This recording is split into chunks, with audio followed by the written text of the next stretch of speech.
Hi there, good evening and welcome along to the MODUS Super Series for the first night of Group B action here at the Live Lounge in Portsmouth. But before we tuck in to this evening's entertainment, let's show you what happened this afternoon. Here's Henry with the highlights.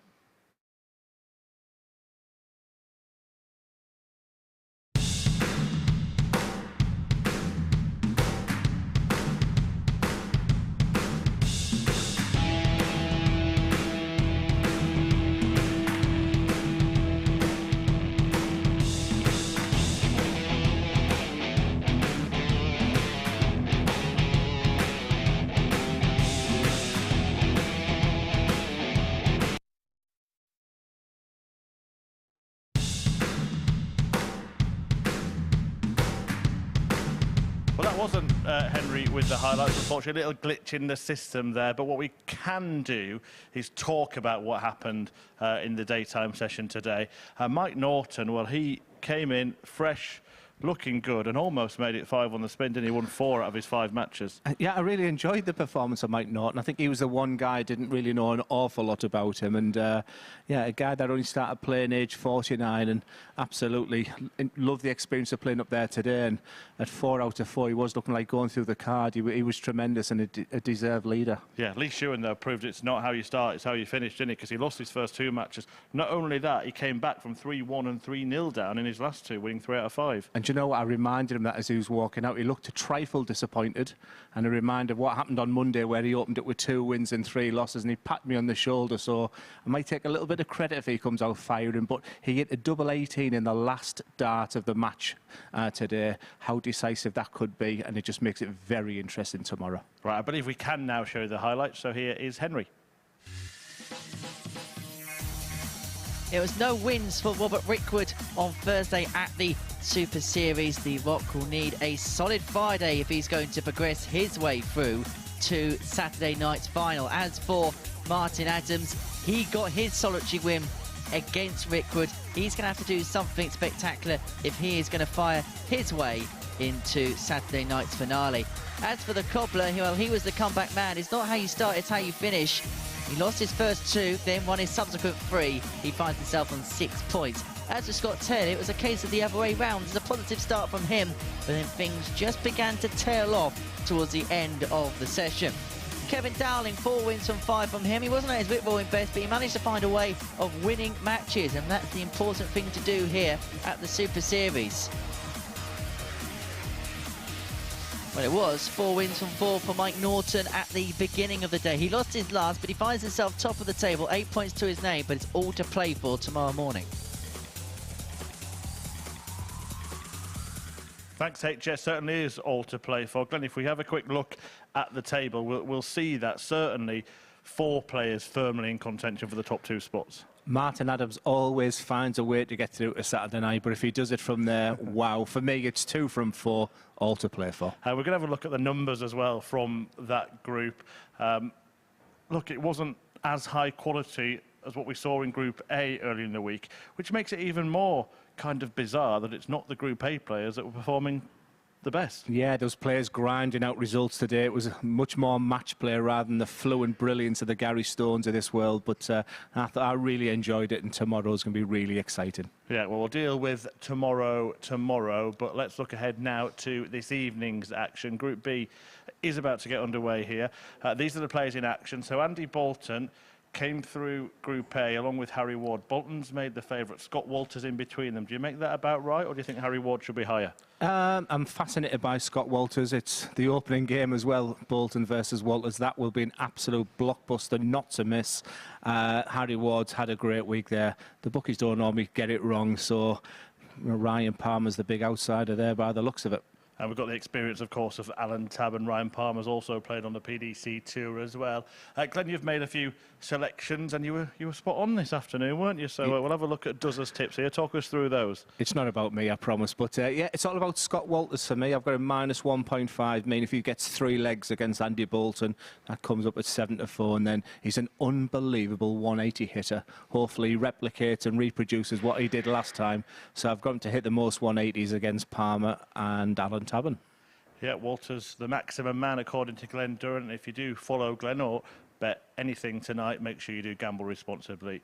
It's 18 plus and begambleaware.org. Right, Glenn, let's get some further predictions from you. 3 players go through from this group to finals night to join Gary Stone, who's already made it, +2 from Group C. Give us, for now, just give me one name you think will make it. Well, I'm going to stick with Andy Boulton because Andy Boulton's the guy I said who I still think will pick up the title on Saturday night. But like I said, I'm fascinated with Scotty Walters as well. Big age. It's a really exciting group. But if you're going to give me a name, Andy Boulton it is. And I'm going to give you a chance to watch the players in action before I get the other names later on tonight. But the first match of the evening does feature the X-Factor Andy Boulton. He's warming up behind me now. We're going to see him in action. Glenn's going to go down to commentary and he's going to be joining Henry Deacon.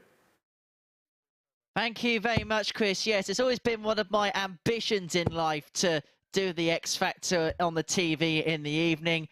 But the pleasure we've got is to watch Andy Boulton up against Scott Walters. The first game of 10 here in Group B this evening at the MODUS Super Series. I'm very much looking forward to this. It should be a really, really good group. So sit back, relax and enjoy 10 fantastic matches courtesy of the MODUS Super Series. Walters and Boulton to kick things off. Walters, who made his way to Champions Week last time out. He lost in the final of Week 1 of the previous series, before then getting one of the spots as one of the best replacement players. As for Andy Boulton, he's on debut this week. And he'll be hoping to make it through to Saturday night on his debut. Happy to say that joining me here in the commentary box is Glenn Dolan, the three-time Lakeside champion. Paul Hinks is our referee for this evening's action. His final refereeing stint of the week before we bring him the brilliant Gavin Roderick tomorrow. Glenn, good evening to you. Yes, good evening, Henry. Really looking forward to this group. And more importantly, what a blockbuster opener. 100. The guy in your picture there is a monumental score, a massive score of 180s. Last time I was here, he hit 18 in one session. He said he was at the Slovak competition last week and continued that trend of 180s, but couldn't buy a double and went out first round. So not the greatest of preparation for this week, but he's a lot of confidence. 125. When you've always got that big scoring behind you, but he is up against, for me, one of the best amateurs in the world of darts right now, and purely based on the fact that he was a Pro Tour card holder up until last year and was invited to the Players' Championships last week, and he took on the Premier League Chris Dobie and beat him, which just shows you where his game is right now. But really sit back and enjoy this game. This could be the best game of the night. Well, what we expect from Andy Boulton is probably something above the 90, because that's kind of been the mean as to what he's done over the course of the week. But it's Scott Walters who's got off to the fast start of the two here, leaving 141 after 9. And it may well go not this time. So Boulton back for 84 for what would be a potential 11-dart leg. A fabulous setup there from Walters. Andy Boulton played 15 games this week already. And 2 darts, a double 12. There's his marker. Just stands back, resets a little. Come on. Is that going to work for him, that 72. Little break? I'm not sure it did. 32. And this is his weakness, Walters, if he can get us finished alongside his fantastic scoring, and he's messing about a little bit. He thought that was in, and once again resets. Game shot on the first leg, Scott Walters. It's the winning double. A little shake ahead there from Andy Boulton. And you may see Andy just flexing his shoulders. He's done that an awful lot this week. I think the week's taken an awful lot out of him. Second leg, Andy did throw first. He did mention sort of problems with his shoulder, Henry, and I was just wondering that break he's had today, how much that's going to help him. But I'm just full of admiration for this guy. I think he's a top-notch player. 100. And, like I say, he was my choice to win the week. Mind, if you are having a flutter, it is 18 plus. begambleaware.org. More information, and remember, when the fun stops, stop. But the fun may just be beginning for Scott Walters here. It's the first maximum call from the legendary voice of Paul Hinks this evening. Yes, you might hear plenty of 180s from Scott Walters today, and if he puts together 99, his finishing that can match that, he's going to be dangerous, Henry, this week, isn't he? He's a perennial contender when it comes to a 9-dart leg. You saw the disappointment there. 140. I think he really fancied that one, Henry. That's how he should. Absolute quality from the pair of them. I know it's very early in the match. 132. You really are teasing us, Duzza. I've been spoilt with averages like that this week. This Group A was absolutely sensational with Andy Boulton finished second in that. Played 15 games, Henry. 10 of them 15 games. He averaged 43. over 90. Andy O'Carr, What was 170. very interesting, his worst games were always the last game of the day, averaging 83, 85 and 89. So, like I said, the idea is not to get Andy Boulton early doors. Scott O'Carr, 138.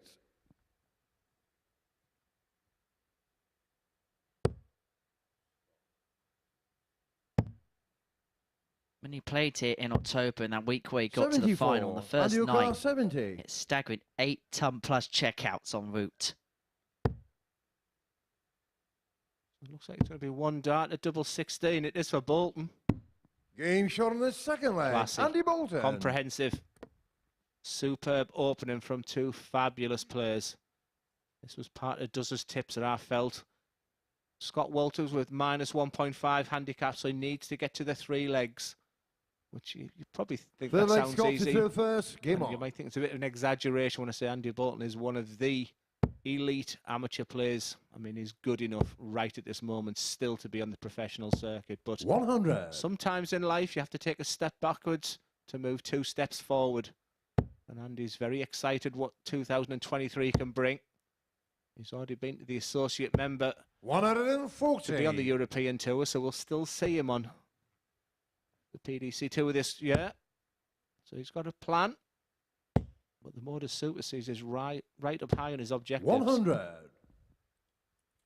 And the doors are open for him as well. I know there's the possibility of the World Seniors as well for him on the horizon as the year goes on. So when you lose your tour card these days, of course, you want to be a part of that system as he fires in his first max of the game.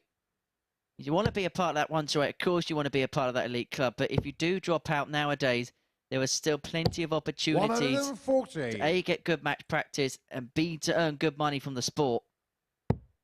What an opening game this is. Staggering average, 119.09 for Andy Boulton at the moment. Scott O'Carr, 161. Premier League? What Premier League?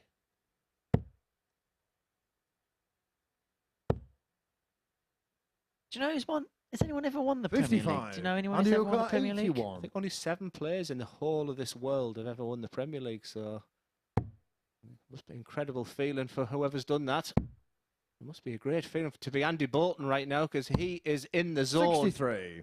Just Scott a couple of O'Carr, darts, 106. missed doubles, and I guess these are the types of finishes that Scotty boy is going to need to do with Andy Boulton in this mood. He's going to need treble 18. Not on this occasion. Advantage Boulton. 74. Andy O'Carr, 18. This is for 13 to continue the trend of magnificent legs in this match.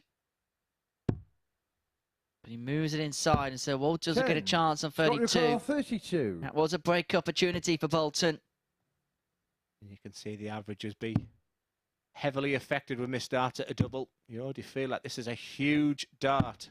No score. Andy O'Carr, 8. And that's the kind of things, if Scott Walters is going to win it this week. He was devastated to lose to Matt Clark in the semi-final of Champions Week. What a marker that is. Shuley just kisses off that dart. What a Game shot on feeling the that third is. leg. Andy Boulton. To shake of it back in his shoe with you. That's a matter of huge relief for Andy Boulton. He's broken Scott Walters, who tends to sort of look behind. He really fed off the crowd last time I watched him. Fourth leg, Andy to throw first. Game Just on. going through his routine there, but he had opportunities, and you can't give chances to this man. First leg above 15. The previous 2 legs were 15-15. That one won by Boulton in the space of 59. 18 darts. But they all render the same when you get them in your leisure.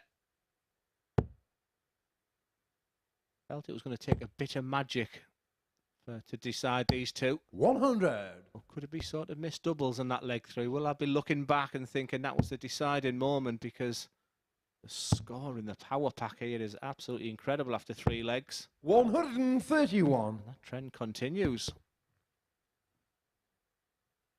I mean, looking at the scoring power pack, there's been 13 scores of a ton plus, and that's just a 140. ton plus bracket in this game, as Walters fires in his third 140 of this contest. It would be nice to break back, and when you see that one, it's a 121. great feeling. Then when you look down and hear the tone of Paul Hinks shouting 1-2-1, it is a kick in the gut, really. He just loves that treble. 20 bed, he's looking downstairs. 97. He does leave a finish, but you would like to think that you'd rather be in Andy Boulton's position right now.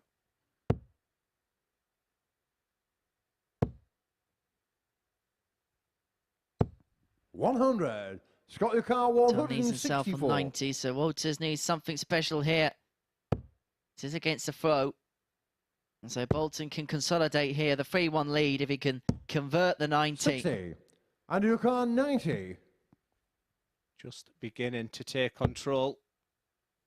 It's potentially looking like a bullseye. He plays safe on the second dart. Game shot on the fourth plumb leg. in the Andy middle. Boulton. Look what it means to him. I think he realised if he didn't know Scott Walters before this game, I think after that first leg and a bit, he thought, I need to put the afterburners on right now. Fifth leg, Scott to throw first. Game on.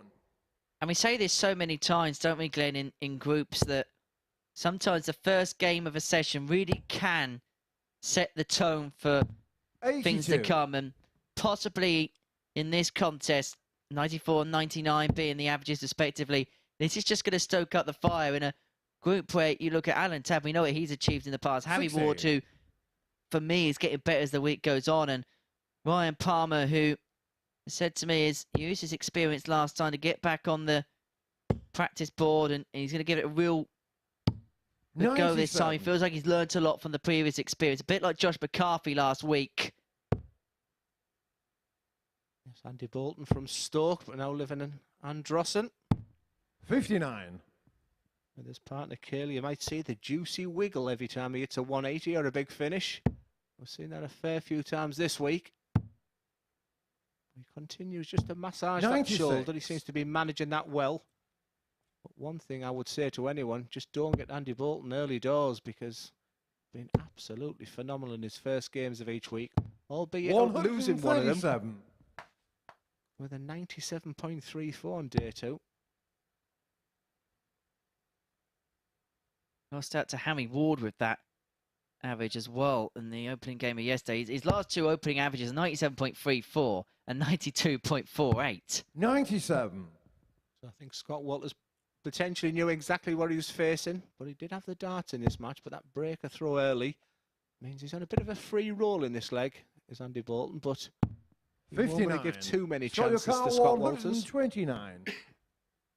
Now 1-2 now. What he's thinking there is he can just lay up. A bit like a golfer. Does he go for the green? Or he's actually going to go for it, because a treble 20 here, it does leave the bullseye if he wants to. 97. He actually sets it up with Andy Boulton a long way back. But Andy Boulton will be thinking in the back of his mind, it's a leg with the Walters darts. I'll have the darts in the next one. That's the one I'm going to attack. He'll try and apply pressure on the 41. Walters Scott your 32, car, which is 32. unsuccessful in doing. But this is just one on throw for Walters. The big test will be in the next leg, if he can find the double 16, because that's not a cast iron 16. guarantee. And And you Boulton recall here, 145. 145 to seal a superb performance with a rip-roaring finish. Yeah, Scott Walters missed double after double in Slovak last week. I'm just wondering, is that what he's thinking right now? Because this will hurt. I think Andy Boulton really fancied that. That would have left. Yeah, I think he did, just looking at his facial mannerisms there. But just the way his darts are going in, Henry, he just looks like he's got his 82. timing right. He Scott looks your like, car, 16. I think he realised the importance of this game. I think he knows he's up against a top-class performer.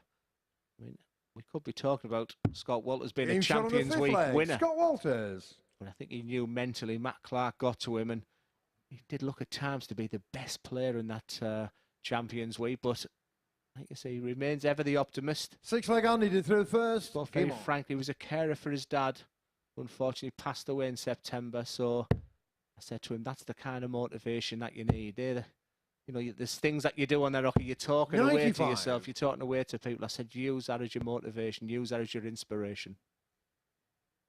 Speaking to Scott not long after that, he wanted to then try and carve out a career as a 81. professional, looking to go to Q school, looking to win that card, be a part of the Elite 128 and make a living as a professional from this sport. 140. Boulton just looks like the real deal, Henry, doesn't he? He just looks like he's just going to see out this leg, as he is. I said, these are two top-class performers. 41. But I think the moment has passed now for Walters, and really it's now Andy Boulton's to lose. You may see him go downstairs here. Not a great marker there, but I think he'll 58. stay. So just an outside chance for Walters, but he needs one of his blockbuster 180s, and he needs it now. Another trouble here is an absolute must, and he 137. manages to do that. He just hangs to the coattails of Andy Boulton. Boulton slammed the door shut in the face of Scott Walters. 100. That last start. That's what it's all about. That what hurts your opponent. It makes him slide into them fives. Is it 55. a step too far now Andy for O'Connor, Walters. 108. For another high 90s performance to kickstart a session. Andy Boulton here wants Game double shot and the 16 match. for a Andy 108 Boulton. finish, and he kickstarts Group B in style with a 94.5 average, a 108 finish to finish off Scott Walters by 4 legs to 2, who himself averaged 88, and an impressive opening game to the group. After the first couple of legs, we were looking at stratospheric numbers in terms of the averages, but for for Andy Boulton, should I say, that final leg won in 15. If you actually look at the legs that he did win, he won 3 of the 4 in that margin. That is why he's got that average of 94.5 to kickstart proceedings. Well, next up for us, we are going to see Alan Tabern for the first time this week. He's going to take on Harry Ward, who we saw in Group A on Monday, Tuesday and Wednesday. Join us for that after this short break.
Welcome back. An opening win for Andy Boulton here on Thursday night at the Super Series. A good average as well for him, 94.5. Attention now turns to the other man who came through Group A with him, Harry Ward, who seems to be getting better and better with every day, with every match. Can that continue for him?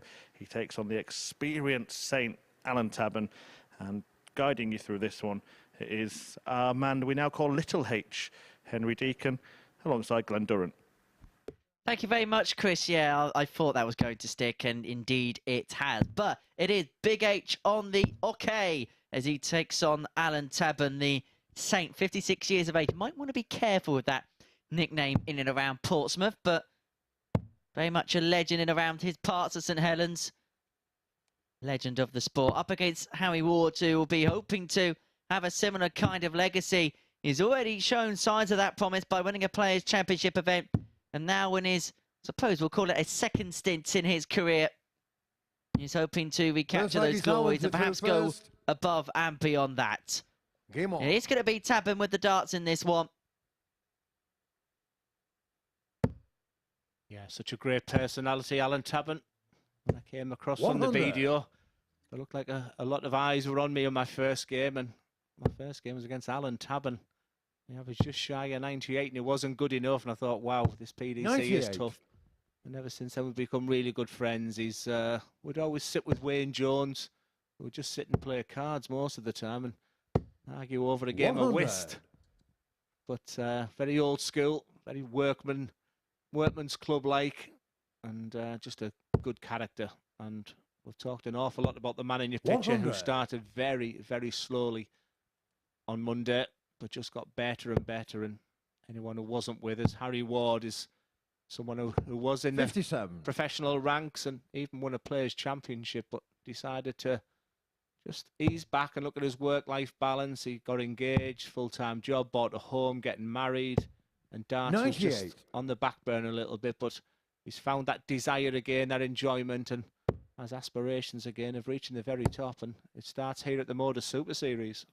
Is there a shift now for Harry Ward in terms of mentality? At the start of the week, we were still trying to feel him out and see what was what in terms of his game. Because of what he's produced on Tuesday and Wednesday, has there now been a level of expectation leveled at his door? Yeah, that's the word I've got here, expectation. It's nice when you're the underdog. I was talking to Ryan Palmer earlier. He's loving the fact he's such a big outsider for this group, and probably Harry Ward was feeling the same, where anything was a real bonus for him. But to be fair, myself and Henry and Chris Murphy all felt that this guy could play himself into form as he looks at 1-1-2, but he can only set it up. 60. He does leave a two-dart combo. 22. 1-2-2 is not the easiest of finishes. It's all about the 18s bed, which he hits mighty fine. Another one of them, but it's going to be a bullseye for Tabern. 76. And it's over to Harry Ward. Let's see how he's feeling, Henry. Always the original acid test of a darts player, no matter who you are. And for Harry Ward, he's up to the task when he gets given his first dart at double. He breaks the foe of Alan Tabern at the earliest possible juncture to lead by a leg to nil. Second leg, Harry to throw first. 17 dart leg. And this is what he was doing over the course of Tuesday and Wednesday, and we've been discussing this a lot in commentary, that in this format, 5 and 6 visit legs, if you can do that on a consistent basis, that is the platform for success here at the Super Series. Especially when you've got your darts as well, because I always felt that was one of my mentalities, make your opponent win in 12. I used to play what we call the invisible man in practice, way before all online games and, you know, playing against computers, playing against friends online. I used to just stand there for hours and hours on end and pretend I had my darts to win in 15 and try to break in 12, best of 21. That was mine. I think people thought that I had some magic portion of our practice, but it was simple, and that's what I'm now trying to promote to people about keeping the game simple. There's lots of exercises you can do and drills you can do on finishing and scoring, but you should always conclude your practice with some trying to put yourself in match situations. And Alan Tabern, who probably isn't playing an awful lot of match darts right now, so it may take him a couple of matches to get into his stride. It's in Group B, the cutthroat format is Group B. 61. You've got to try and hit your straps as early as possible. As a Harry Ward, once again, after 12, on a makeable finish, the 1-2-5. 42. And he looks possibly set fair over the course of a couple of visits to try and back the break up with a hole. That's assuming Talon doesn't take out the 119, which we all know he is very capable of making. 119 has been, he's going downstairs, so treble 20 required. Not on this occasion.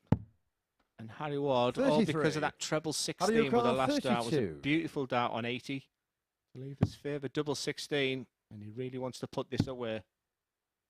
Big dart.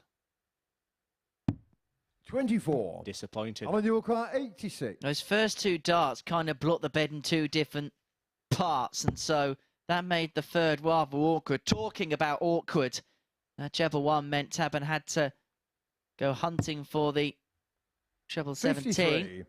So Ward back for the double 4 for a 2-0 lead. And with a clean bed to aim at. 4. Couldn't convert. On your car, 33. And that will hurt. I fully expect Tabs hit this double 12. He does have to move across the yoke. It was a strange route to go, but clearly his favoured double. He stayed there for double 6. That's interesting. The second leg, Alan Tabern. And he holds his hand up because he didn't move back to the centre of the yoke there. And that will be a good feeling for him. For Harry Ward, that'll test his mettle. Third leg, Alan to throw first. Game on.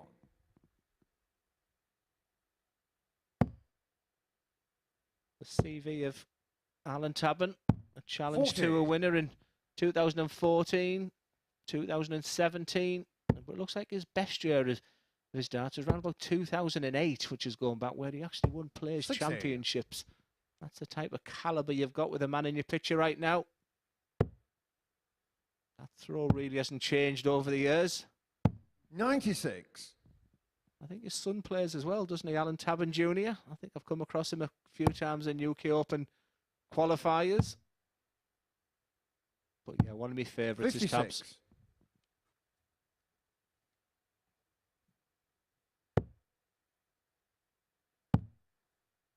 It's not often you see a bad group B, is it? Obviously, the ones I've been involved with, they've usually been stacked because you're getting the second and third place from the place on the Monday. And like I said, when me and Henry sat here on Monday morning, you get to know the players. You get to suddenly know about Harry Ward and Gary Stone, Andy Boulton. So when it does come to Group B, you've got an awful lot to sort of chat about them, whereas the other guys are coming in fresh. And someone like Tabern will be a very, very dangerous floater in this group. I don't know, we have had one or two late ones, Glenn. 140.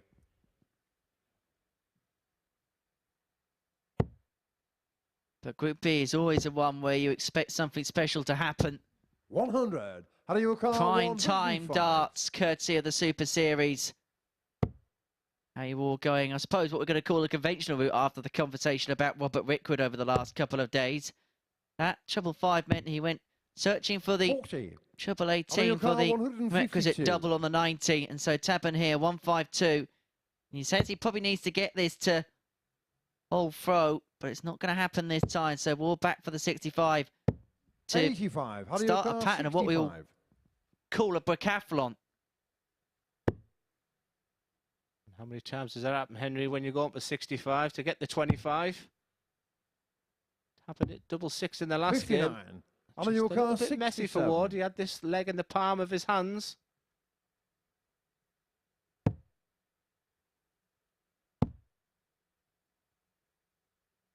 Double 10. Game shot on the third leg. Alan Tabern. Twice he holds his hands up, and Paddy will be thinking, how am I not 3-0 up?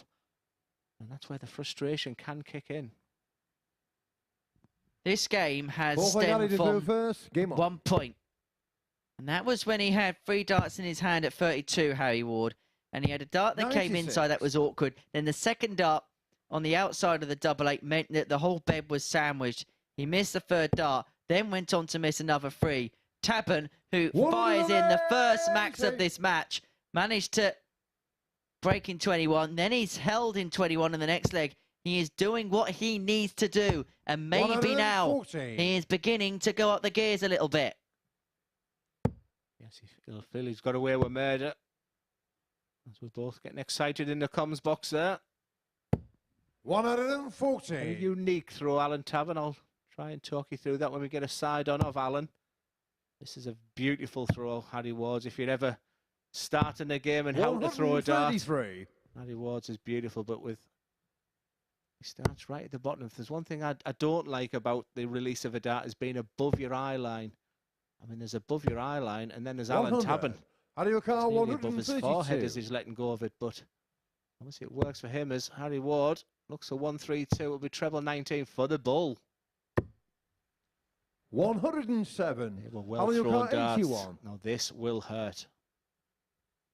Almost it looked as if it came off the barrel of that initial dart as Game shot on Tabern the goes for fourth double leg. 12, Alan gets the double Tabern. 12, and now leads 3-1. Now, the way the game was going, the pattern of plays in the first couple of legs, you wouldn't expect it to be here in the scoreline. Alan Tabern 3, Harry Fifth Ward leg, Alan 1, to but throw first. Tabern Game won on. that second leg, and he kicked on in that previous one. An 11 darter to put him on the cusp, to put him on the periphery, to put him a leg away with the darts. 140. Yeah, so he made that 81 look very easy. It's a 2-dart combination. 60. And this will be a tough one, Henry. We've spoken an awful lot of positives about Big H and how he's getting better and better. I'm just worried if his mind's still in leg 2. One of the most difficult things as a dart 59. player, to put that to one side, because really he had this match. He was dictating the pace, he was dictating the game. He finds himself 3-1 down. 96.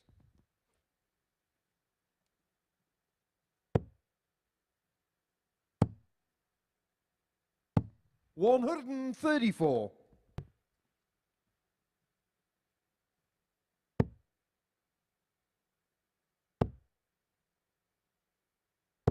55. 3-2 is one of those scores really where you should start on the 18s, because the 2 double 19s there on the back of the single 20 means that he left himself on a bogey on 168. Not it's going to matter in this leg, because he really has stolen the march, and Harry Ward really has regressed from the opening couple of legs. And so Tabern set fair now on 68 to 68. claim a first win of the group.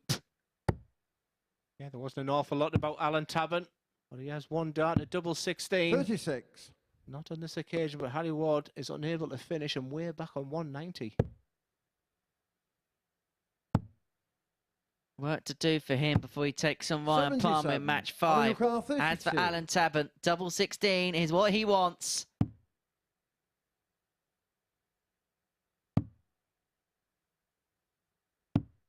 Very similar darts Harry that Harry O'Carr, Ward missed it, that you 113. alluded to. Henry, is that going to be a turning point? Because this 113 is gettable. It certainly is now.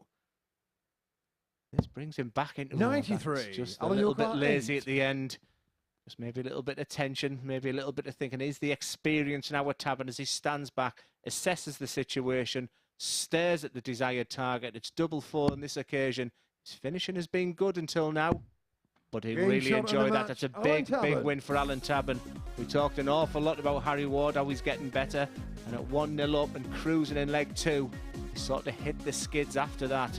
There wasn't an awful lot of difference in the numbers, apart from the one big statistic there. 1 from 10 from Harry Ward. The doubles cost him in that game, but it's the experienced Tabern, fresh here, 2 points under his belt. Tabern is up and running, and next time up, it's the outside of the group. Ryan Palmer up against Scott Walters, will want to get himself on the board. Back after this very short break.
Welcome back. Game 3 is about to get underway here at the MODUS Super Series tonight. But first, we're going to take a closer look at Scott Walters, a regular here at the Live Lounge in Portsmouth. The man from nearby Winchester has a good return of wins. He averages just about a 180 per game, has taken out the big fish and finishes to a level where if he gets 3 darts at double, you would expect it to go. Walters made it to the semi-finals for the whole of Series 2. Was, of course, beaten when he got his Series 3 campaign underway earlier tonight by Andy Boulton. His task now is to tame the Lion, Ryan Palmer, who 6 years ago today was making his debut at the UK Open. Right, let's get fight number 3 underway in the company of Glenn Durrant and Henry Deacon. Thank you very much, Chris. Yeah, I've been looking forward to this one. I've just been saying to Henry off air, what a lovely guy Ryan Palmer is. He was one of the guys in this group I not had the least information, because one thing that our websites and things like that can do is give you every stat, but I like to get people's personality. And he was very amiable, very chatty. He's up against someone I think who's hurting right now. I think he's walked into a brick wall with Andy Boulton, and what he mustn't do is panic right now, because what a player Scotty Walters is. What do you think about this one, Henry? Well, the question's going to be, will Ryan Palmer be the main man? And that is as poor a pun as you're going to hear about the Lion all evening. Well, we saw from Scott Walters in that opening game against Andy Boulton glimpses and moments. But Andy Boulton always kicks off a night well. For Scott Walters, 88 average in that one. But it was 2 from 11 on the outer ring. That was his key undoing in that one. And 99. With the relentless format that Group B provides, the question is, in the short space of time between Game 1 and Game 3, has he had the opportunity to sharpen up? 100. Yes, you are the Lion, king of puns. What does a lion call an antelope? 121. Is this a joke? A snack. God. What's that mouse near your foot? 58. Yeah, very interesting what the players do. That's the only thing I'm not, but don't have the information for. I remember one guy who was here, Jeffrey Bakema, is that the way he said? Bakema, yeah. He was never off the practice board. He was like, I'm not sitting down because I'll... every time I've walked in, someone like Andy Boulton is not 96. practicing. So I think that's a fair question to ask. What did Scotty Walters do? But I think the first thing I would have done was just concentrate on that double 16.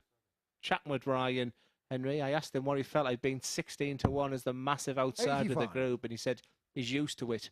He said he's been here a couple of times now, always been in Group B, and they've been absolute stinkers with Fallon Sherrick, John Henderson, Niall Cunningham, etc. He said it's been a very, very tough group 100. Each time he's been here. Ranyukar 96. Well, he's made a steady enough start to life in Group B this evening as he stares down the double 18 for 14 dart to start. And that's some way to start for Ryan Palmer here at the Super Series once again. He said that since his last appearance here at the back end of January, that he's going to get himself on the board, knowing that there was going to be another date here this week to come. And we are seeing some top signs from the 57. Lion.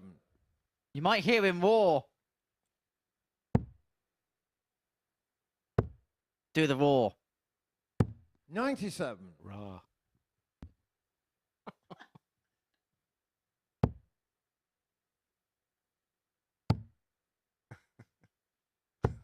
$57. I like my meat and I like my 2 veg. Oh, you should have joined us with a carvery earlier. Oh, big mistake.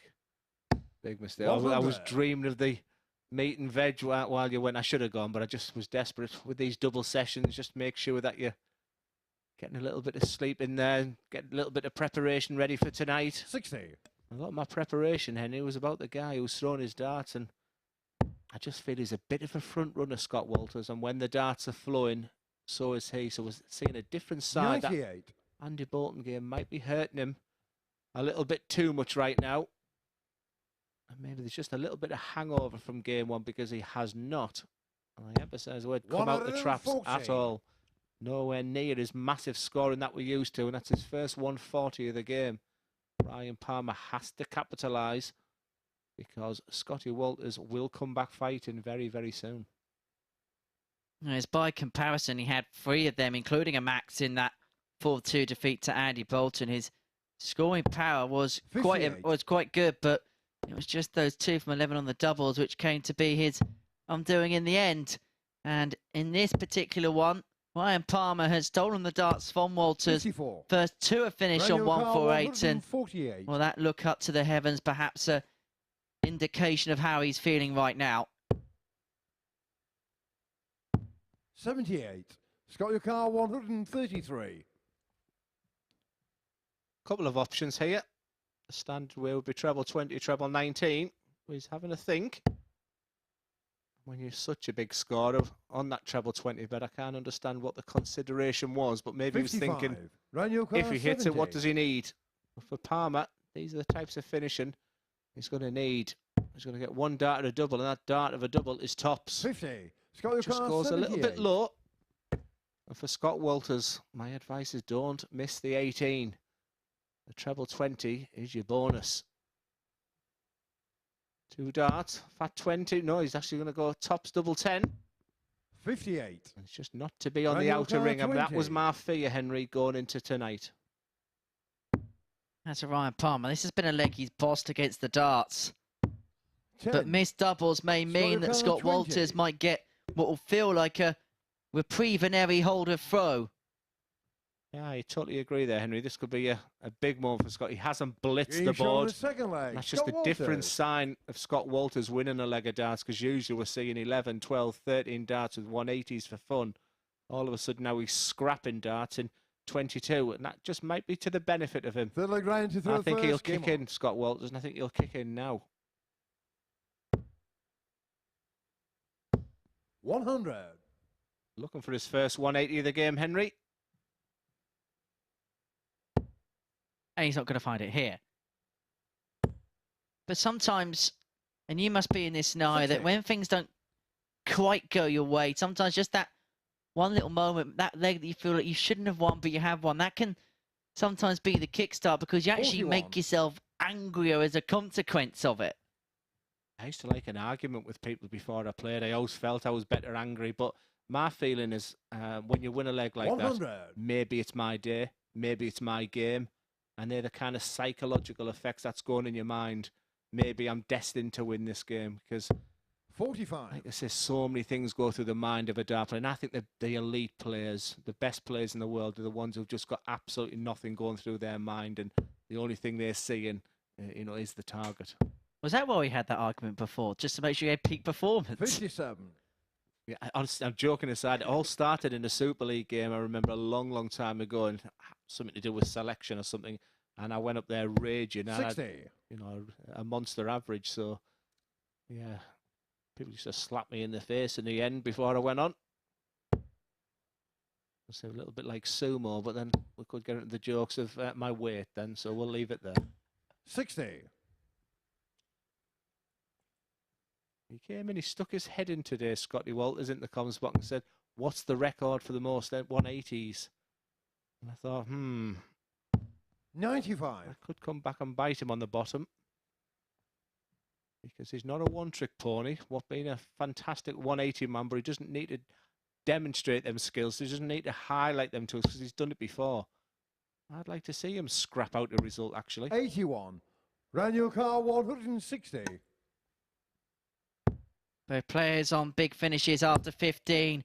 Is Palmer going to get a go of the 160? Not on this occasion. The first dart looked 84. plumb and inviting for a second, but he couldn't find a route 143. towards it. So Walters here, 143 for a breaker throw, with Palmer looking set fair to guarantee himself at least a dart at top, so at least he should. So Walters now cannot find the treble 17 that he so wanted. 87. Ran your car 76. That's going to be 1 dart at a double, Henry.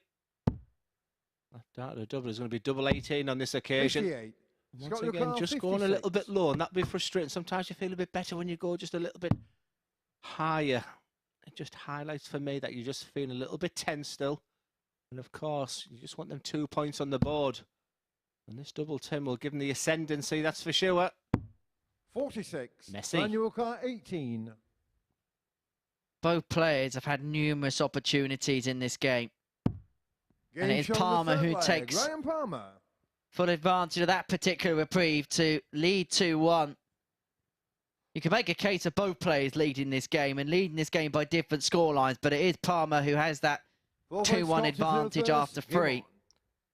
I do like to hear from you, Henry. And what do you think the players are thinking points-wise? Because the reason I ask is that incredible 45. disappointment on Scott Walter's face right now. Let's say things don't go as planned for him. What's the minimum today? Is it 2 wins, 2 losses? I always believe 2 from 2 in your first night always keeps you in and around.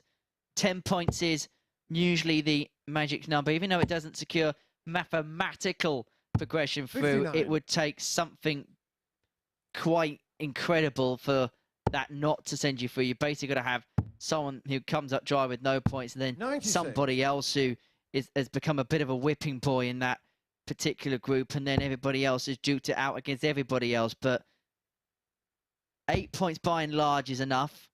10 points puts you in a good place. Talking about good places, those 3 darts are in the perfect place for Scott Walters as he fires in this game's first maximum. And that's why Palmer was threatening that breaker throw. He has just held him back in. Excellent board management there from 271 from Ryan Palmer, using the bull because the 25 would have left the 170. Scott Walters is finally smashing that treble 20 bed, which is so synonymous to his game. He so wanted to stay there, but knew he couldn't. That leaves 100, so it does leave a 2-dart combination for Palmer, so put some pressure on his 78. We've seen this before, and that's the criminal side of things. That you can't do that. It just means that the total focus is on that, but what a setup player. We've seen Andy Boulton do this a few times this week. What a finish, and that will hurt Ryan Palmer, because Ryan Palmer would have looked up and thought the big one, and he'd be then, as you can see there, he's preparing himself for the 80 finish. And then when someone then goes ping, ping, pop, pop, as we say in the northeast, that will hurt us. All to play for right now, but a scrappy game and winnable for both players. 96.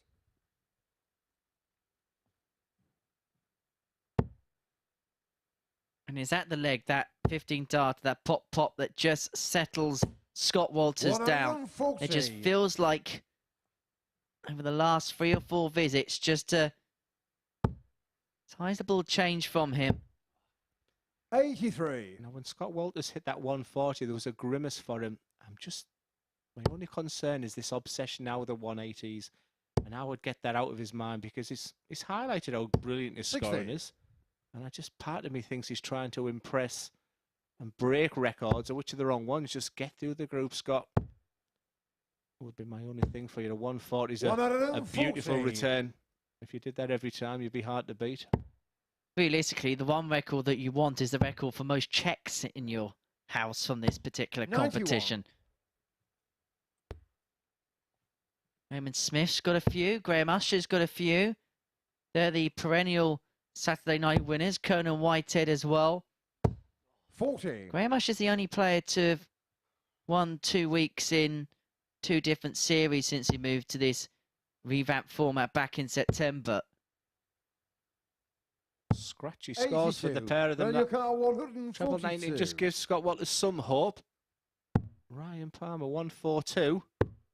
He'll use the bullseye area there, so he's going to set this up nicely. 84. Scott Ricard 128. 128 for Walters here. Triple 20, then the bull. 92. Run your car 58. So 18 and tops for a 3-2 lead. That's a slip into the 4, so he'll move across to the left-hand side. 4 tops. 18. Scott your car 36. Ryan Palmer we highlight as a big underdog. He said he relishes that opportunity. He's had many, many chances. On the 5th leg. Scott Walters has got away with murder. Now all of a sudden it's Ryan Palmer who's demonstrating the frustration there, but only himself to blame, Henry. He's had chances in every single leg. And you have to take them when you're up against the quality of the Boultons, the Walters of this world. There's two stats here which perhaps paint the picture of a match on two different perspectives. We begin with the 41. scoring power pack.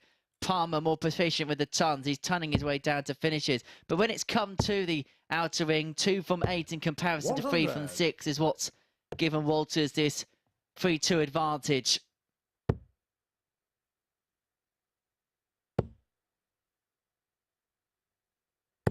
$60. Yeah, he's just dropping low.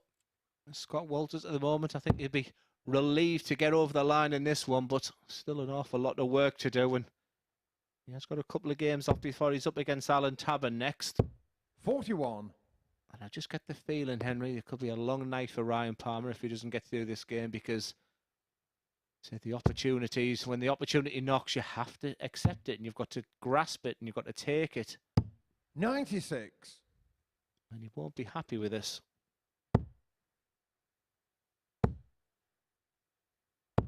41.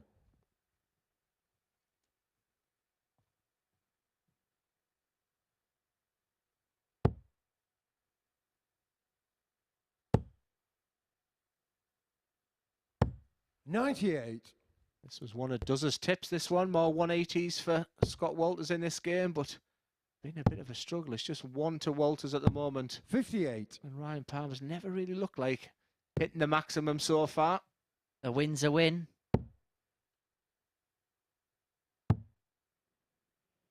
Another one of them puts him in a really handy 79. position. It's very much advantage Walters now. Is it going to be 1-2-7 for the game? For the climatic win for Scott Walters as Palmer finds a maximum. 127. Why did I even mention it? Could it be 1-2-7 in game? For the game? For the Shot on the match. game! Scott Walters. And Scott Walters, the game, has won the game with a 1-2-7 in game. He has got the better of Ryan Palmer by 4 legs to 2. Both players had numerous opportunities when it came to the doubles, but it was Scott Walters' 4 out of 7, which has got him through, including that 1-2-7 in game. He is in the winner's enclosure by 4 legs to 2. Next up for us is Andy Boulton up against Tabern, and we're going to watch that in your company after this short break.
This is the MODUS Super Series.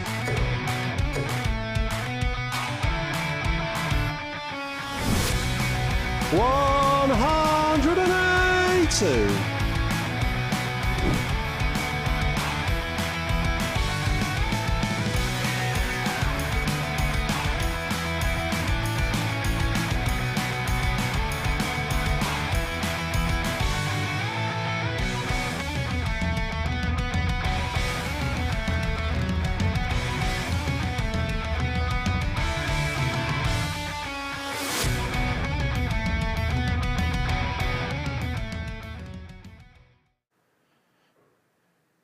And what better way to spend your night than watching darts in front of the telly? Well, in fact, there is a better way. You could watch it here and any of our Saturday sessions. It's absolutely free. All you've got to do is head to dartshop.tv for all the information and to book your free ticket. And you might find yourself with a front row seat for the X Factor. That's if Andy Boulton can progress to the live show on Saturday. He won his first match tonight, but so did his opponent here, Tabern, winner of 4 PDC ranking titles and a further 4 on the Challenge Tour. And seeing as it is UK Open weekend, I'll mention his run to the semi-finals in that as well. And we've got a 7-time UK Open participant on hand to talk you through this. Glenn Durrant is alongside Henry Deacon. Indeed, Glenn Durrant, a 7-time UK Open participant, joined alongside someone in the commentary box who has never lost a game at the UK Open. I'll tell you what, with the UK Open, I don't think I've won many more than you. It was never, it was never my most favourite tournament, though.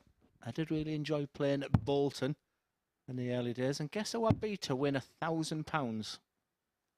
Graham Usher, who then, after that, quite soon after, then didn't really throw darts for quite a few years. And yeah, so my first experience, then walked into Terry Jenkins and then got a match that went, Glenn, if Phil Taylor beats Chris Mason 9-0 or 9-1, you're going live on Sky.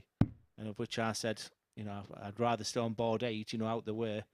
And obviously Taylor did what Taylor does. And then I got absolutely thumped by Terry Jenkins. First leg is Andy to throw first. 9-0, 9-1 or something. It was Game on. Horrific experience. And Chris Mason, who's probably just got over that traumatic experience. If you are tuning in, we apologise.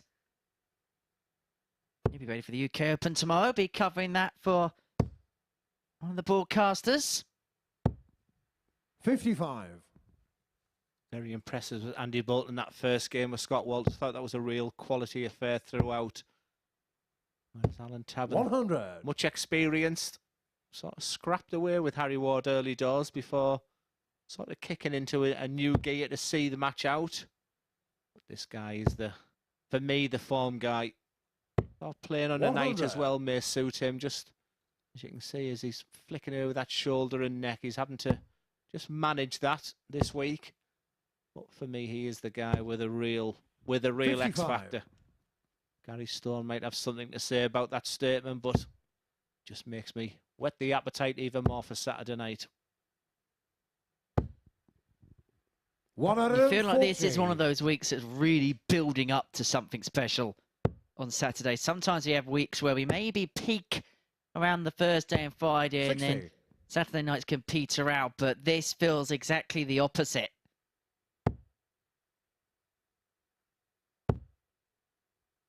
Yeah, I think the players know exactly what Saturday night's all about. It's big money, big prizes, and you know, in amateur darts right now, this appears to be the one to win right now. And 97. The talk of the and town. Car 106. Get yourself down to your local ADC competition. Go through the qualifiers there, and you two could be up here facing the likes of Andy Boulton, who looks at double 16. Game shot on the first leg. Andy Once Boulton. again, very, very clinical, very determined. See something in his eyes tonight where he just wants to get the job done early, Henry. Make there be no messing Second leg, about. Alan Make to throw tomorrow be as first. Game on. academic as it can possibly be. If he makes it 4 from 4, he's not mathematically through, but he puts himself pretty much as good as home and hose as Alan Tabern piles in the first max of the match. And so what I'm expecting to hear from Glenn Durrant is he probably back Andy Boulton most 180s now. No. Guess I'm having a disaster after my 11-1 treble this afternoon. Back to usual. And the fun 59. stop. Will the fun keep going on for Tabs here? You keep talking these leg darts 4-6 out. I'm going to take the next one. 69. Desperate for a 9. Very likeable is Alan Tabern. Have you had a chance to speak to him? Not tonight, but in one of his previous appearances, did have the chance to spend a little bit of time in his company. Real nice, softly spoken guy. Been a Northwest feature this week, hasn't it? In many players from sort of the Lancashire, St 95. Helens, Fleetwood area.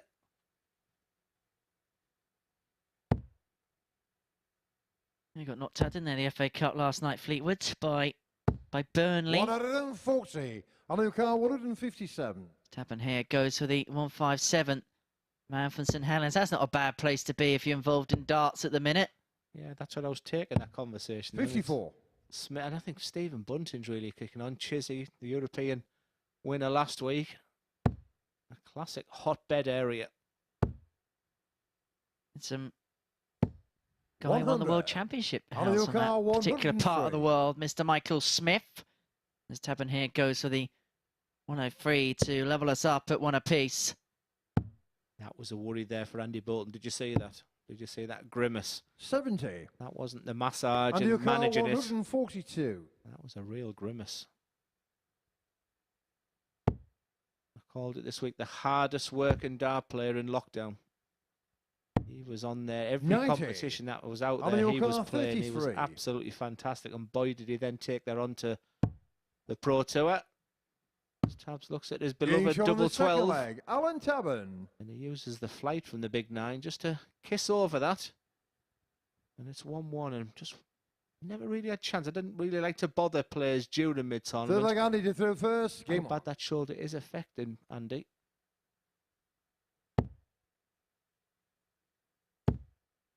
Probably say not much. 177. That's how it's affecting him, Glenn. Obviously, he's in quite some discomfort. As if he's fully fit. 58. He must be struggling. It's only the 102 average at the moment. That's rubbish for Boulton. 140. Shall we just say there's not going to be a 9-darter this week? And by saying that, there will be one. You promised me one last time, if you remember. 96. Well, I promise you there will not be one. And so by that token, we will get one. Maybe if I promise you there won't be one with my betting tips, maybe that's a better one. But let's just enjoy and admire the darts of 100. Andy Boulton right now, because this is stunning as he takes his average over 105. 44. Andy O'Car, 84. Potential 11-dart leg here as well.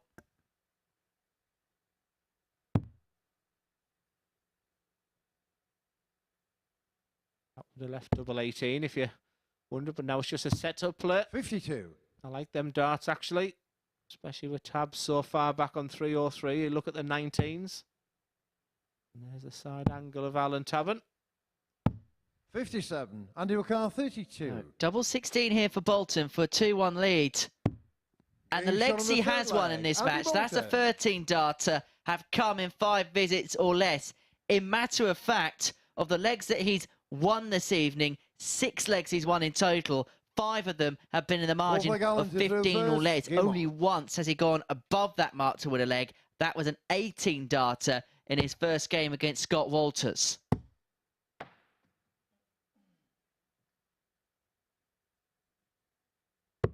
$60. And if you keep playing to those levels and you keep taking out legs in that sort of time, then you're going to find yourself very, very difficult to beat. And if anything, he's getting better as the evening goes on. 180. He's good. Very, very nice. He promised me 97. there wouldn't be a 180, and I said I'll call out darts 4-6, because Henry's been rubbish. But when Glenn talks darts 4-6, I thought we're having it there, Henry. Stop getting 100. confident, Glenn. I'll tell you what, next time someone hits the maximum with the first visit, we're just going to put our mics down and say 140. nothing. Maybe that's the trick. Deal. Yeah, and probably everyone listening at home is thinking, can you do that for every visit? 100. But what a leg this is again from Boulton. 1-2-1 after 9. He just keeps putting himself in and around this region. And have a look at that average, Glenn. 105.63. 140. And your car 121. Well, from nowhere, Tabern just keeps, doesn't he? Just keeps on the coattails. It's bullseye for Boulton. 96. And your car He 64. had the right line, just a little bit of the weight management there, but it was a good effort as Tabern. Looks like he's going to have one dart or a double, and that dart or a double this time is going to be tops. 44. I fancied that. And your He car hasn't 25. been in this game. It could very easily have been 2-2. Andy Boulton must put this leg to bed. 8-8. Game shot And on if the you go fourth above leg. 5 Andy visits against Boulton. Andy Boulton, do not expect to win the leg, because that is the level he is playing at the minute. At a 14 darter on the back of the 13 he had in the previous leg. The This leg, first Andy, leg that is he the won was a first. Game 15. on. This is as efficient as it gets. It is a Mercedes-Benz type performance from Andy Boulton. And he looks as if he is motoring away, shifting into another gear as he 100. sees the finishing line in his sights. The checkered flag may well soon be upon the horizon. It's like sat with bleeding Murray Walker. 59. He was a Rolls Royce on Monday, now he's a Mercedes Benz. You're absolutely right, and there's the style. When 100. you talk about Formula One, we do have the Red Bull in the commentary box. Glenn's trying to think of a pun, but struggling. And there's the unique style of Alan Tabern. 140.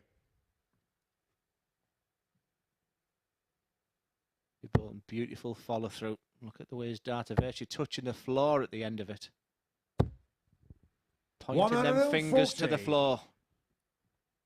Whereas Tabern starts low and then right above the eye line, which you don't often see. I mean, like I said, it's more to his forehead. It's 98. you don't see And your many car throws like that. 161. Let's just say that. And as Boulton, can he put the cherry on the cake of what's been a scintillating performance?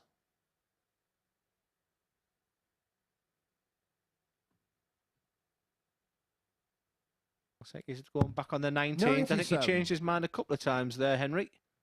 But left that beautiful finish of 64 that dart players like. And look after how many darts he's left it again. 92. And He's your a car very, 64. very special player who's producing some incredible darts tonight. There's the focus, the desire, the real determination to succeed. It's double 16 this time for Boulton. 32. Not On your on this car, occasion. And he's 112. angry because I think he knew he would have just sent a message out to these 5 players to say, I'm the top dog.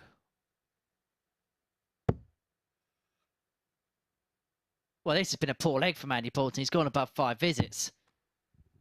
This may well be only the 47. second And your time car 32. tonight he's won a leg and above 5. It is double 16 for Andy Boulton with dart 16, Game shot and which the match. gives him Andy a Boulton. 4-1 win. It gives him 2 wins from 2 to open up his night. Here's an average of a ton and just in excess of it as well. 100.81 the end average in the end. 4 out of 6 on the doubles. A 106 high checkout. A ruthless performance from Andy Boulton, who goes 2 from 2 here in Group B, very much making this pool his own. Tabern, who won his first game 4-1, has lost his second by that scoreline.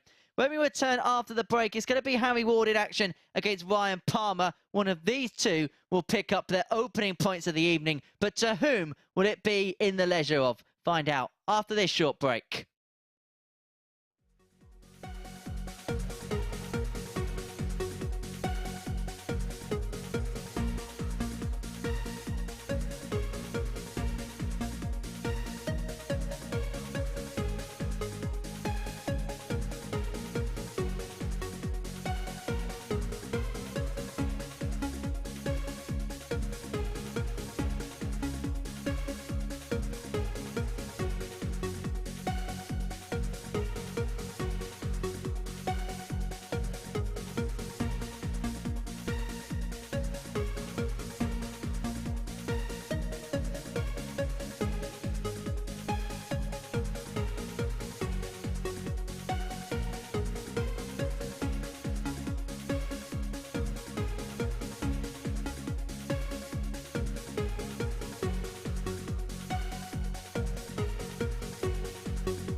Next up here at the MODUS Super Series, it's second outings of the evening for both the Lion, Ryan Palmer, and Big H, Harry Ward. Both men are looking for their first win of the night, having tasted defeats in their openers. But being in Group B does give you time to bounce back from early setbacks. 3 will go through from 5 to join Group A winner Gary Stone, and the top 2 from Group C, which concludes tomorrow, to finals night on Saturday. So a chance to ease some early anxiety here in this group as Palmer plays Ward, as told by Henry Deacon and Glenn Durrant. Thank you so much, Chris. Yeah, I think both players, when they left the stage in their previous game, will have been extremely disappointed. Harry Ward in your picture there pretty much had his game in the palm of his hands. He really was in total control against Alan Tabern and just let it slip. Whereas Ryan Palmer in your picture, big outsider out of these 5. He was relishing that opportunity of being the underdog. And he had opportunity after opportunity against Scott Walters and didn't put it to bed. So one of them will get off the mark. Well, actually, it's a very big game, very early in this Group B. First leg is Harry to throw. On the conclusion of this game, every single player would have played twice, as the iconic voice of Paul Hinks calls Harry Ward to the oche for the first throws of this match. As I say, for both players, it was a disappointing opening encounter. Both players would have felt that they should have got out more than what they got. Harry Ward started off well. And talking about starting off well, both players kick off 140. He started well against Alan Tabern, missed darts at double, 6 of them in fact, for a 2-1 lead, and then it just regressed from there. Whereas for Ryan Palmer, he would have felt that he had opportunities in that game against Scott Walters. 2 from 8 on the outer ring was his doing in the end in that particular bout. Yes, both players have been professional dart players in their time. Harry Ward, the guy in your pictures, actually won a Players' Championship. 55. A real prodigy. And big things expected of him, and made that decision to step away from the game while he sorted other things out. Whereas Ryan Palmer went to Q School this year, but he openly admitted he had a few problems away from darts and wasn't in the right mentality to go to Q School this year, but still has dreams to go back. And with darts 91. Like the previous 9, why not? Because this has been a fantastic start from Palmer. Interesting there, Henry. Harry Ward is on the 170. 65. I don't think it's a case of being disrespectful. It's a big ask, the 170.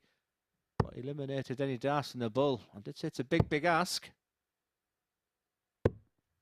105. Raniel car 16. Basically laying down the gauntlet. Harry couldn't provide the finish, and Palmer Palmer will finish off the first leg. Break a throw in the space of 14 darts, and look at him race his way straight back down the oche.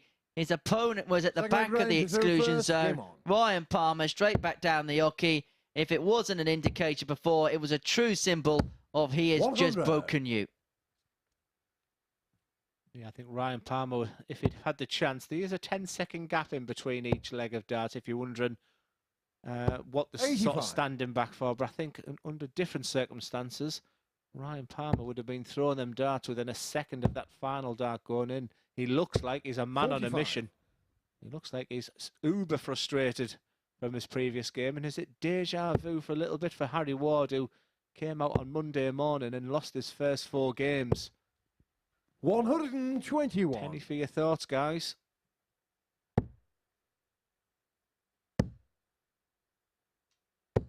$22. Ryan Palmer still playing county darts, possibly as last year he said, but playing for Somerset A team. Super League is playing 55. Supreme Sports Lounge in Bristol, who are also his sponsors alongside Gel Engineer and Brush to Brush Decoration. Angie Davies at Not Just Trends and NL Services, a plumbing company. So he's got lots of support there in his local area. And that support can help him do the circuit. That support can help him fund that dream of getting back to where he wants to be in the PDC. 140. This is the thing, there's so many players on the periphery, but there's only 128 spaces in that elite system. 58. It used to be the Car golden 100. ticket, didn't it? But so many players are liking the system and using the MODUS Super Series, the seniors, and there's so many options as Harry Ward looks Game at double shown the 16. second He's done that a leg. few Harry times this Ward. week when he's wanting 80, going to treble 16, double 16, which a lot of the preferred options are, especially when your opponent's so far back. And that was a clinical finish there Third leg from out, Big you go H. first. Game on.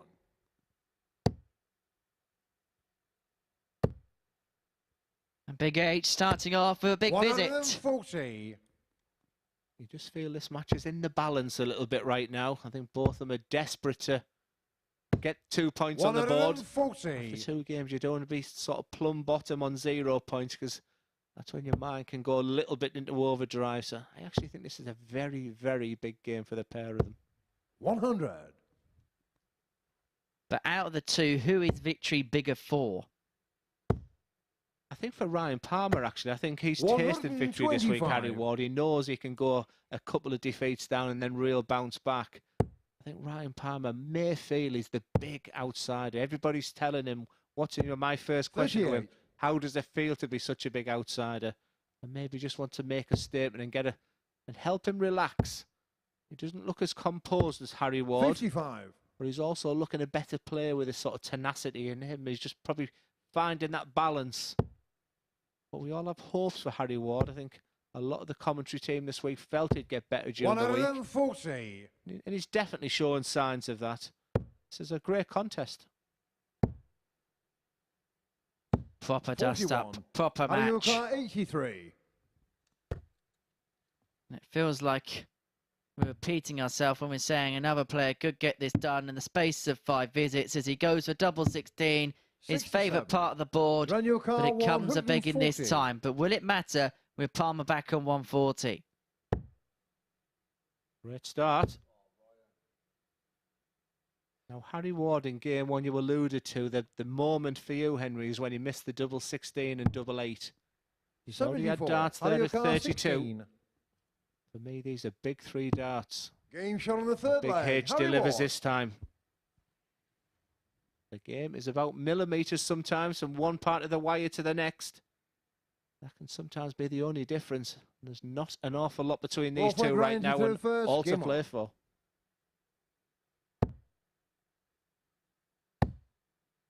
But you just get the feel 100. if anyone's going to make a push, it's going to be Harry.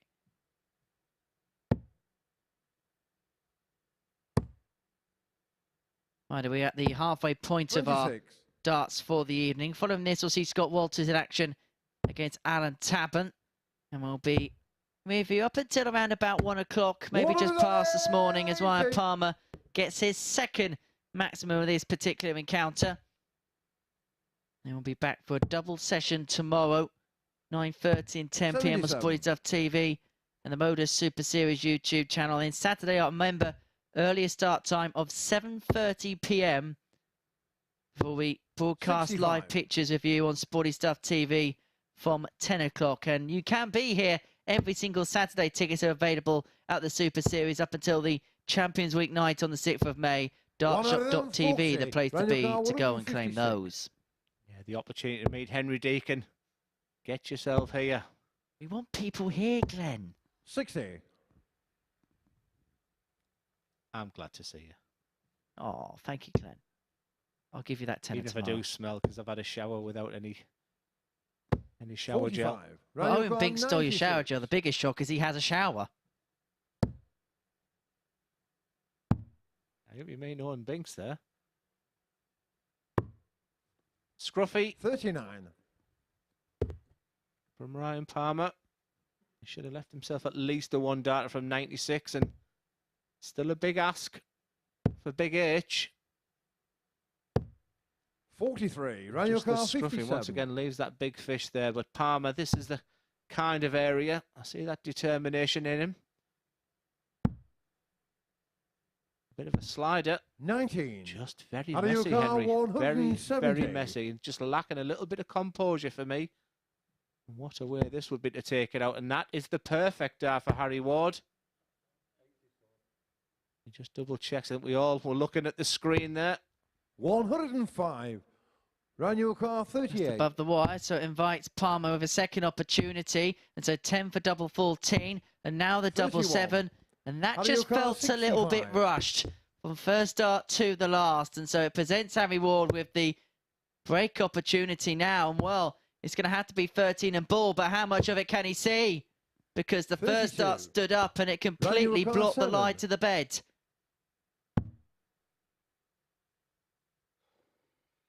Not only just crept in, but the best thing he did there was that big sucking of breath. Just to give you the confidence, 5. but it's just Out not of your happening car, for 33. the big underdog. Will it happen for Big H? He shakes his head. He probably didn't leave his hand like he wanted it to there. Game shot on the But that fourth will leg. feel good, Harry and Ward. 3-1 in a best of 7. It's his to lose right now. And he'll feel like he's got away with one in that leg as well, Harry Fifth Ward. leg, Harry to third He knows that first. Palmer Game had opportunities after opportunities, and it's kind of like a reversal of his previous Yeah. match against Alan Tabern. 95. Yeah, I've got to agree with you, Henry. Hopefully the mentality is going to take, and if he comes out with play 2-1-1, he's probably 60. thinking, I hope he's thinking, you know, I got away with that one, but the first one I threw away, so kick on from there. Like you said, if he wins 2 out of the 4 tonight, he's still in the mix and still has 96. the opportunity to win 3 out of the 4. Still all to play for Big H, but he must see out this game now. 1 out of them, 40. And Ryan Palmer isn't going to make that task easy whatsoever.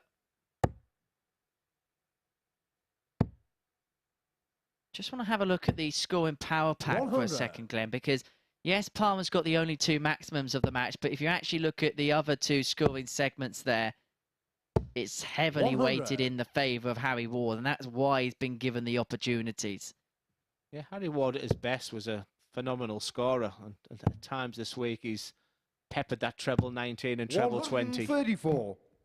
And like I said, he's just beginning to get into his stride again. It's as if he needs a game to really get 60. himself up and running. He was Out of your car, fantastic yesterday, 76. absolutely fantastic, and no doubt wanted to take that momentum into tonight, and it didn't start. But it's going to be a dart at tops, 56. just Run below your this car, time for the big man. 141. Is this a Hail Mary for Ryan Palmer? Not on this occasion. It's a Harry Ward double 10 83. Out of your car, to seal a 20. 4-1 win. To reverse the fortunes of that opening game against Alan Tabern. He edges closer, but he No can't score. edge it in for Run the your win. car, 58. And so Palmer gets a reprieve. Now it's like a roles reversal. All of a sudden, Ryan Palmer's thinking, if you don't want to put me to bed, I'm going to hang by the Game curtains, shot on and the that's a fifth big leg. 2 Ryan dart Palmer. combination. Once again, he flings his arm all over. I'd like to see just a little bit more composure from Ryan. But Harry Ward will be thinking, overthinking. 6 That was leg a Ryan to breaker third throw. first. Game on. It's a difficult game right now for someone like Harry Ward when you're thinking, I should be walking down the steps off the stage now with 2 points in the belt. And usually something like that will happen. A little bit of panic can set in for Harry Ward right now. Especially as Palmer's kicked off Max. 47. Do we make the agreement we don't talk now?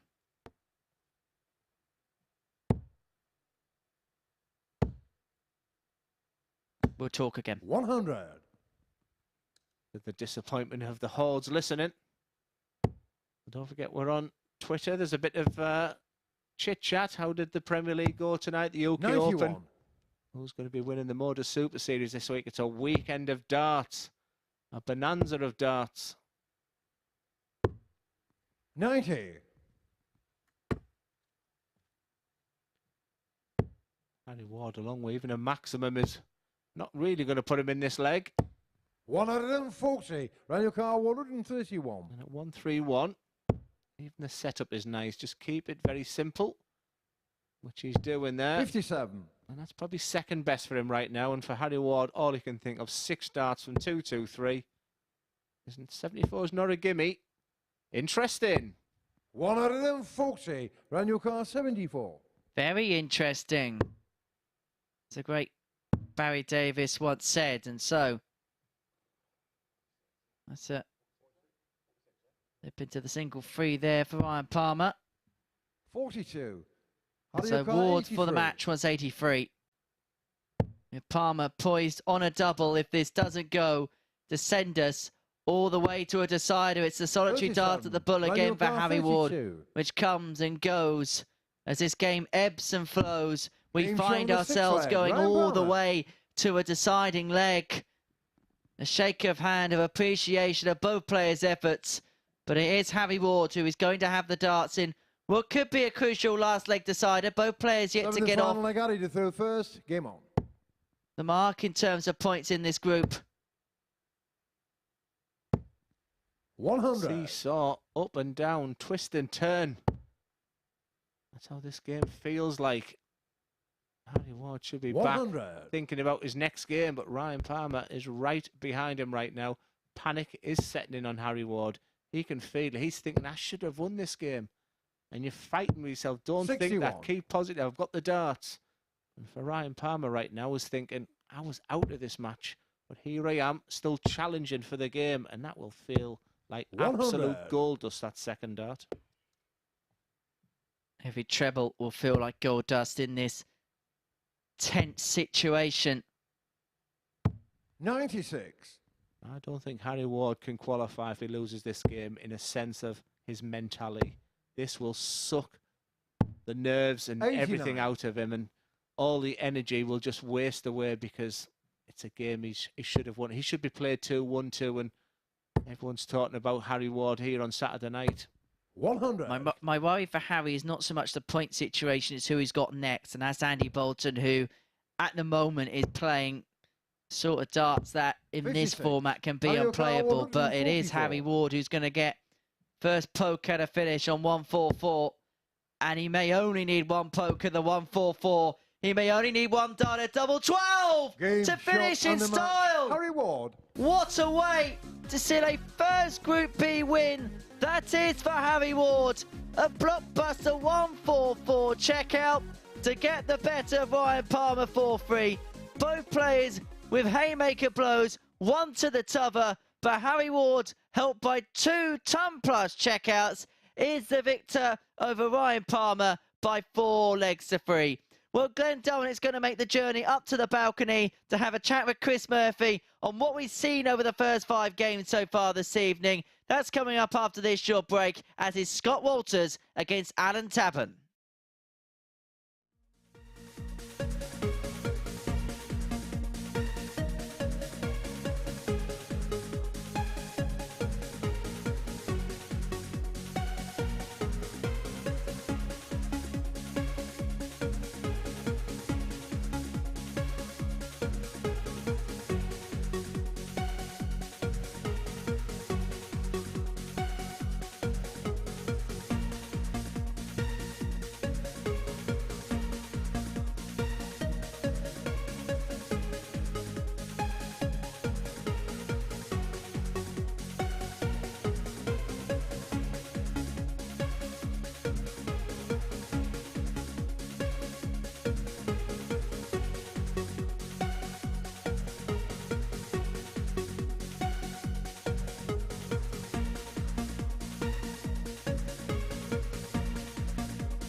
Welcome back to the MODUS Super Series, where we've just passed the halfway stage here on Thursday. A few talking points that Glenn Durrant has joined me to chew the fat over. The first one, Andy Boulton, well, he's showing that he really has got the X factor, isn't he? Yeah, he's been absolutely brilliant, hasn't he? And this is what I expected from him in Group A. And to be fair, you know, you give him a score of 8 out of 10 for his Group A performance. It was just an inspired Gary Stone sort of stole that away from him. But today, there was just something about him. That opening game with Scott Walters was fabulous. Yeah, well, he tops the table after everybody has played a couple of matches. The only one to have won both of his games. You just mentioned Scott Walters. He showed some bounce-back ability, didn't he, after losing to Boulton in his first one? Yeah, I think he has this real thing about 180s all the time. But you want an all-round game to win something like this right now, and we're sort of seeing Scott Walters sort of win just a little bit differently. I'm a big fan of his. And Harry Ward, the match that we saw just before the break there, you alluded to the fact when it looked like it might be slipping away that could either be a big defeat or a big win for Big H. Yeah, I genuinely made the statement there. If he lost that game, he would not have qualified from Group B, and I'll stand by that as well. But absolutely delighted he's up and running right now because, yeah, he's a fantastic player. It's an exciting group. He really is. A quick word on Ryan Palmer as well. Should he be worried yet? Yeah, it's a tough week. I just seen him as I walked through here, and he said, I just can't buy a double right now. So I could sense the negativity. I just thought he was really relishing that being the underdog. Could be a tough week for him now. It could be. Well, a chance for a couple of the players on 2 to now increase their tally and join Andy Boulton on 4 points at the top of the table as Scott Walters does battle with Alan Tabern.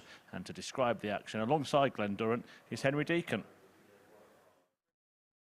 Chris, thank you very much indeed. And so, a battle between two players here in Scott Walters and Alan Tabern, who will be hoping that the second part of the night will be a little bit of a kick-on following what they did in the opening half of the session. It's kind of a role reversal of fortunes. Scott Walters lost his first game to Andy Boulton, was Alan Tabern 4-1 victory against Harry Ward. Then when it came to the second round of fixtures, Walters got the better of Palmer by 4 legs to 2, and Tabern lost out 4-1 to Boulton. But what is Game 6 going to bring us here at the Super Series, I wonder? And if you do want to get in touch with us here, you can do via Twitter. It is at MSS Darts on Facebook, Twitter and Instagram. Game on. As Paul Hinks gives off the famous call of game on. Now, one thing which has become very apparent very quickly is the setup of Scott Walters. There's a definite change there.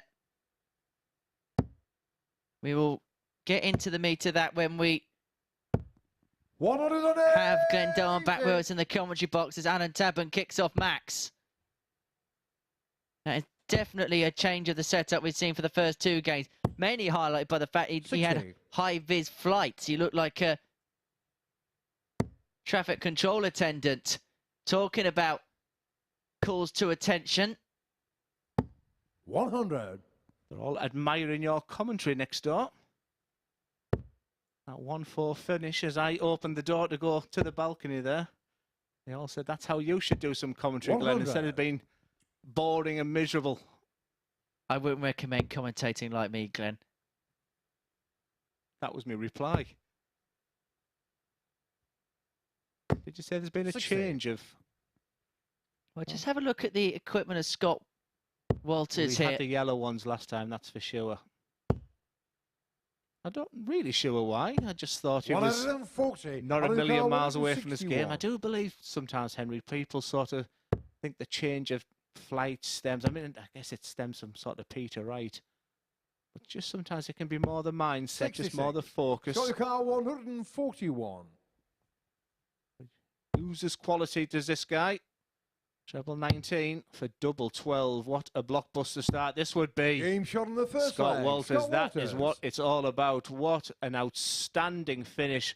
We have talked so much about your scoring prowess, your 180s, and what I wanted to see from you is a different, more rounded dart player.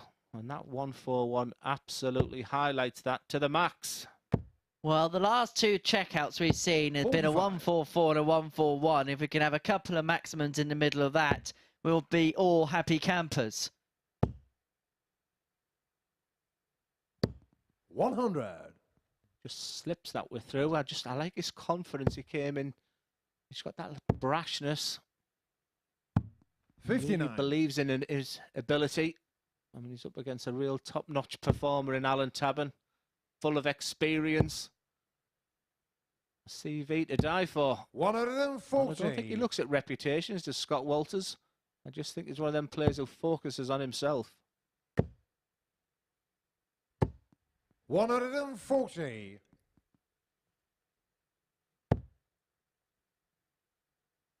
So you've got a fan in Andy Boulton next door about your commentary prowess. 100. Well, I've got to have one, Glenn. They had a glass on the wall listening to you. 140. Now that gets into the realms of Got the car, stalking. 161. 161 for Walters on the back of the 141. 99. Alan, your car, 117. Treble 19. 57 would have left tops. 57. Scott, your car, 62. So we've talked about Scott Walters finishing, and after that 141, this will feel like a minute as he looks at the 14 bed to leave double 16. 30. Alan, your car, 60. And there's the frustration, because usually, and I highlight the words usually, when Tabs is left with a two-darter, usually means one thing. Game shot on the second leg. Alan Tabern. And it's exactly that. He breathes a sigh of relief. Scott Walters hits that double 16, a 2-0 up. He's definite a front runner to Scott Walters. Third leg, Scott to throw first. He gets Game a on. 2-0 lead. You always fancy him to kick on from there.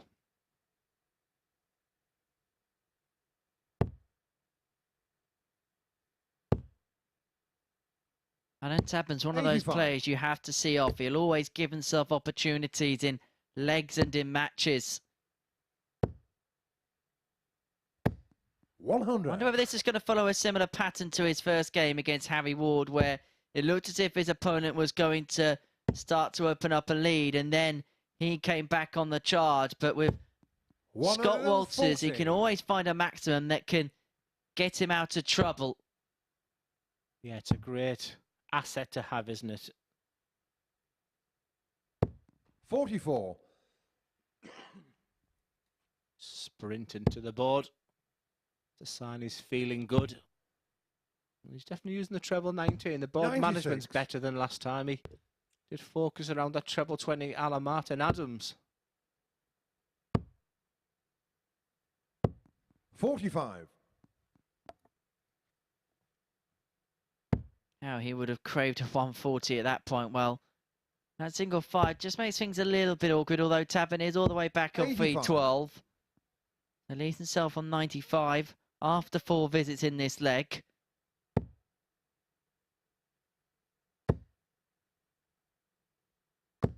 $140. Scott, your car, 95. Options, but because Tabern's on 172, and that's what he's thinking right now. You're thinking, is it a bull or is it treble 19? And the fact that Tabern's on a 172 meant he had the luxury of going for the 19s. Now it's just a touch scrappy now. So big dart coming up here because you want to leave yourself at least a 2-darter. 28. Messy.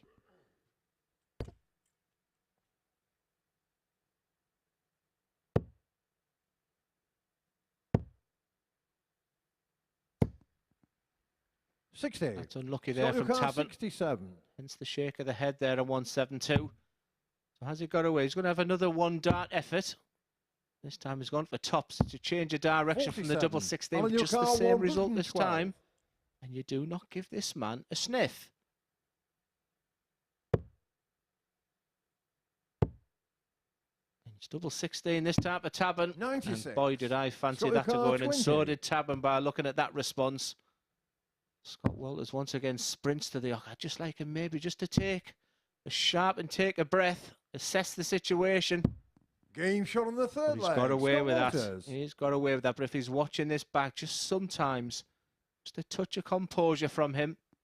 But he proves me wrong there with that fantastic double 5 to take control of this match. First. Game on. Albeit it's still on throw at the moment.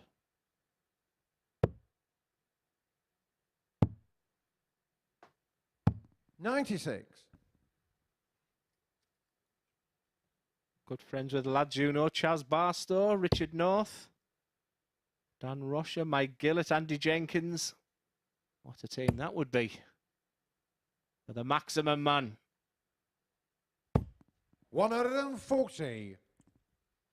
All I'm thinking is that's not a quiet table, is it? 100. Got the Hampshire boys there, isn't it? I said, what frustrates you in darts? He said, losing in semi-finals. I said to him, it's just the next challenge for you. That's all you need to see. Because once you start focusing on something, 100.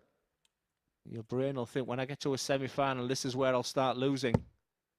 And I'm sure that loss to Matt Clark, Henry, will really, really have hurt him. 100. He was the best player in Champions Night. I probably would have sensed an opportunity in that final, which is won by Raymond Smith. He's the man who was £20,000 better off in 92. Series 2. The Australian ace. Didn't even buy us a pint, did he? In fairness, he did have a flight to catch about 3 hours later. 125. True story. Literally finished at about 1 o'clock in the morning, and then he had to get a taxi within 45 He minutes. got a taxi to Heathrow, didn't he? Just double checking what he requires here, because this is big moments in this match. 95. We've said it many times, but the difference between 3-1 and 2-2 was absolutely huge, night and day in a best of 7. So another straight 20.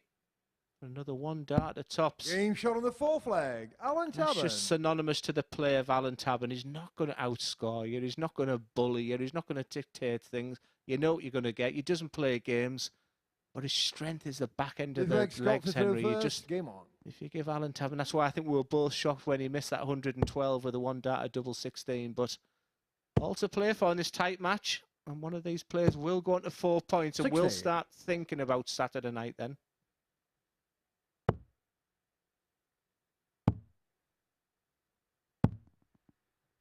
$27. And whoever wins this kind of gets, as we mentioned, the kind of minimum requirement for a Thursday night here in Group B, and that is to guarantee yourself 2 wins on the board. 100. If you can get yourself 2 and 2, well, you're going to put yourself in the frame.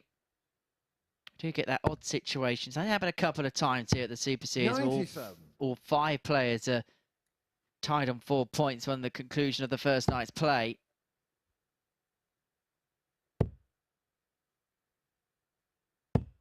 $45. I just have the feeling Andy Boulton's going to be tough to beat tonight. I think he has eyes for only one thing. I was going to say really nice things, but like I said, he's 40. laughing at my style of commentary. I said I need to be more like my co-commentator Henry Dake and put a bit of passion in my voice. He even get big called boring as a commentator. Go figure. 100. Lovely last start there from Walters as he takes control of this leg. You feel Tabern needs a 2-treble visit here. That's just not sat up conducive for a 140, but there's one as he moves across. And there's the other. 140.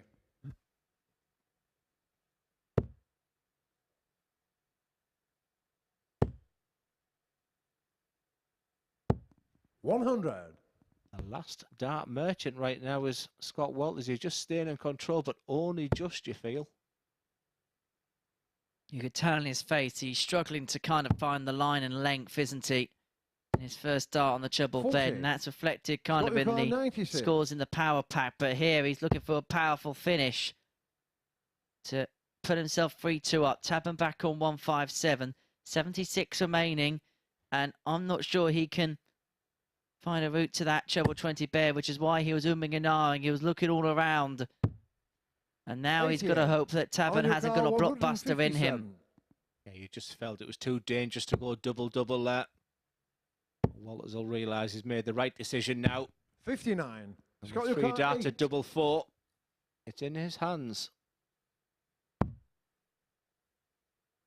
Double 2 Game shot for on the 3-2, and to put him a leg Walters. away. And every single game that's involved Scott Walters has gone to the tune of 4-2. He lost the opening game of the evening 4-2 to Andy Boulton. He then Looks like came Alan's back to returned beat first. Ryan Game Palmer on. by that same scoreline. And if the trend of Walters' games going 4-2 is set to continue here, then he is going to be the victor 100. against the darts here for the Saint. Talking about patterns of play, well, the one involving Alan Tabern, that cycle and that chain has been broken. He beat Harry Ward 4-1 in his opener for proceeding to lose 4-1 to Andy Boulton. He takes on Harry Ward in what could well be the game of the evening. 140. That's next. Just been seeing some photos of board 2 tomorrow at the UK Open. Looks absolutely fantastic. 58. I played in there and I thought it was brilliant as it was. This time it's looking like a mini venue. And whilst you've got the opportunity, I'd like to 45. my congratulations now to Owen Binks, who is going to be officiating at the UK Open, refereeing, doing bits and bobs like that at the Butlins Minehead Resort. He's done a fantastic job here over the last couple of years. Owen, it's a well-deserved opportunity for him. 100.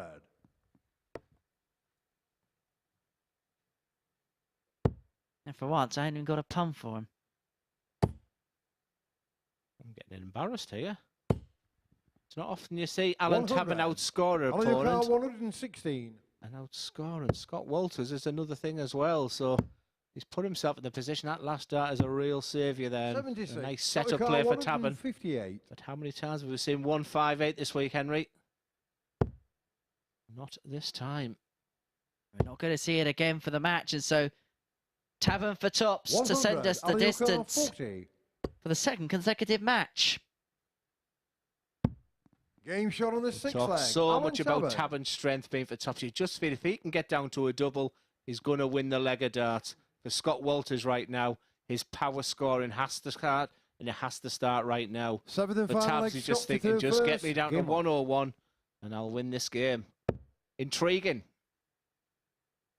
Well, we talk about Scott Walters being the maximum man, and we've been talking about 60. maybe he's just struggling to find that line and length. Let's show you the score in power pack here. As you see, 9 scores of a ton or more, probably an indication 40. that he's not enjoying where that first dart goes. 6 140s as well, very good in that particular department. But with Scott Walters, we kind of have this expectation in games that he's going to get roughly 2 or 3, and that is the level that he plays at. He's 60. probably the premier maximum hitter in terms of a per leg ratio in this particular competition. Just a 60-60 start for Scott Walters. 134. It was a poor opener for Alan Tabern, but that 134 gives him... Oh, didn't expect this from Scott Walters. And remember, he had his dart in this leg. 24. And all of a sudden, big favourite is Alan Tabern. And the experience he has, I expect him to drive this score forward. And drive it, he does. 140. Following that at 134, 114. For me, Henry, experience is telling right now. When you know how to win a darts match, you 58. never lose that capability or ability. And now, where Scott Walters looked set fair to conjure up the points, Alan Tabern has posted 137. a superb leg in the last against the darts to leave 50 after 12 to leave Scott Walters in his wake. Once again, this 32, match, and that's Alan, your car, frustration 50. personification in front of our very eyes there. But Alan Tabern does exactly what he needs to do. It's double 10 for Tabern. 40. And we've talked so much about his finishing, but he's got time on his side. It's 2-6-7 for Scott Walters right now. No panic, and you will not get a panic from Alan Tabern. The only thing he needs to decide, does he go straight for 50. double 5, On your car, or is 10. it 2-4? He is going to split. Double 2. 6. This match is not over just yet, because the fear will be of going all the way to double 1. Scott Walters must put some pressure on. That's a great dart. Another one of them. 97. I would have Alan, stayed your there car, with the way his 4. darts sit. He's left Shanghai. Now Alan Tabern is thinking, do not drift into a fat 2 here. Let's just put this game to bed.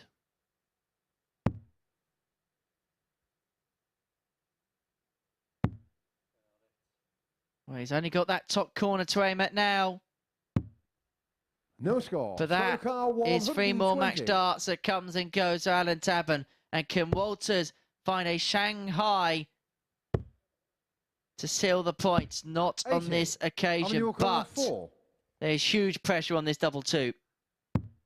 Game shot on the match, Alan Tabern. And Alan Tabern secures the 2 points by 4 legs to 3 against Scott Walters. He seals the comeback success, does the Saint. And so for him, that moves him on to 2 wins from his 3 matches so far. Doing so with an 83.85 average, the game's solitary maximum, and 4 out of 12 on the doubles. As for Scott Walters, 3 from 8 on the doubles. That 1-4-1, a fantastic way to open up the match, but it was Alan Tabern who finished it off in the final leg. We're going to take a short break. When we return, it's Andy Boulton up against Harry Ward.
Well, after a bit of a thriller before the break, Alan Tabern's victory over Scott Walters has put him on 4 points in Group B, alongside Andy Boulton, who's looking to extend his winning run tonight to 3 out of 3. Standing in his way is Harry Ward, who has played Boulton 3 times already this week. Boulton winning on Monday and Tuesday, but Ward winning on Wednesday. And based on what we have seen, this could be a belter between the pair of them. So buckle up and enjoy the ride as described by Henry Deacon and Glenn Durrant. Thank you so much, Chris. The positives here for Andy Boulton is that he hasn't put a foot wrong so far. He's been absolutely sublime.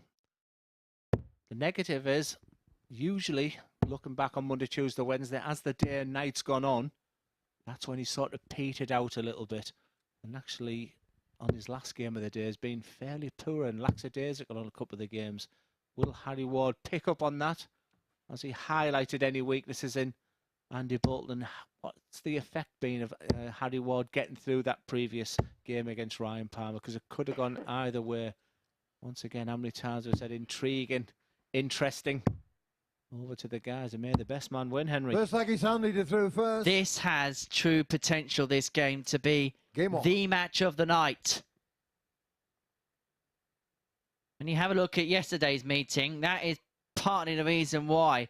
It was the first game of yesterday morning session, the battle between Boulton and Ward. Harry coming out a 4-2 victor, both 100. players averaging 97. Ward with 3 maximums in that match and 4 out of 7 on the doubles. Boulton himself was 2 from 5 on the outer ring. It was a very good contest. 58.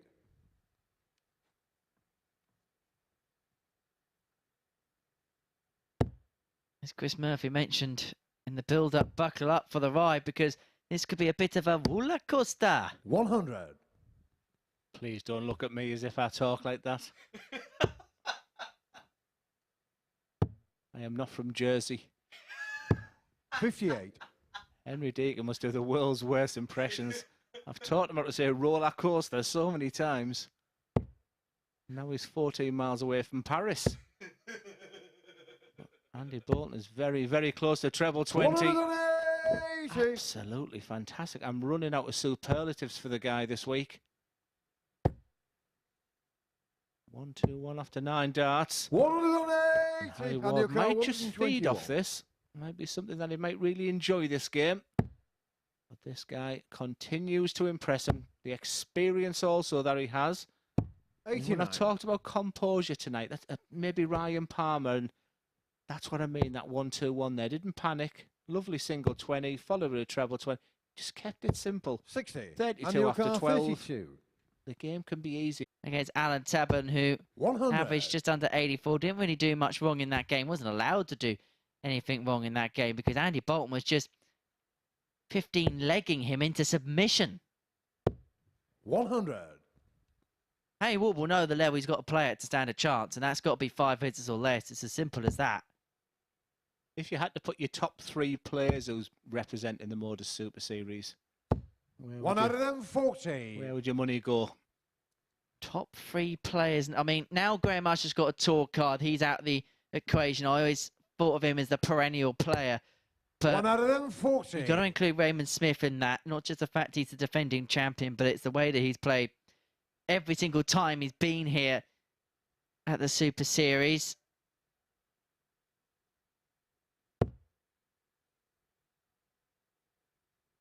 Thibaut Tricot will be high up on the list just because of what he's doing, 59. not just here but elsewhere. I think Owen Bates has got potential to be a real big name in this competition. Everything about him I just like. Owen Binks. Owen Binks, Owen 42. Bates. Owen Bates.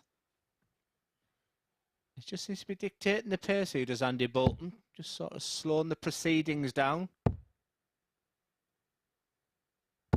60. Maybe seen something when he's played Harry this week where if he's going at a quicker pace, Harry seems to be playing better. He's very cute as Andy Boulton. Great management of the game, great match play. 45. Because first Andy and O'Connor, foremost, what you need to 142. do, Henry, is make yourself difficult to beat. And he's creating this wall, he's creating this persona, this alpha male responsibility he has. And despite all the plaudits, 45. it's a chance Out of your now car, for Harry Ward. 123. Is it going to be as easy as 1, 2, 3? 140. N-O Under your is car, the 97. answer.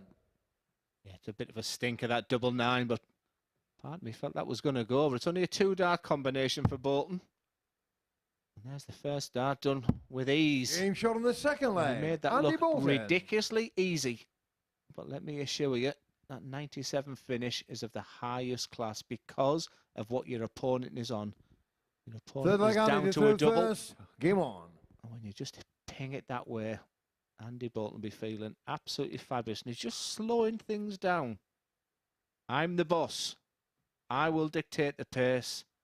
I will win this game. Nah, that was a rubbish leg from Andy Boulton. He won it in 17.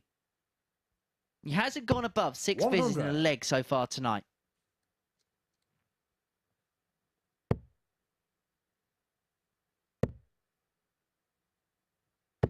$83. I've noticed he's qualified for a Euro event, meaning he can't go to the seniors that's coming up because there's the golden ticket qualifier coming up.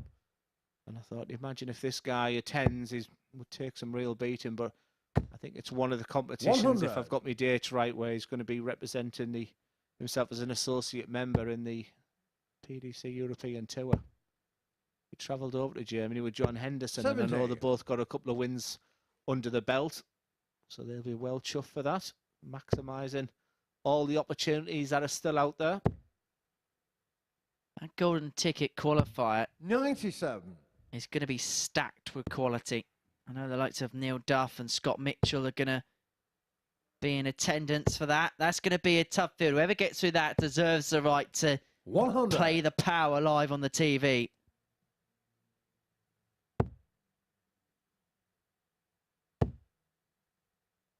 Just gets better and better 140. and better.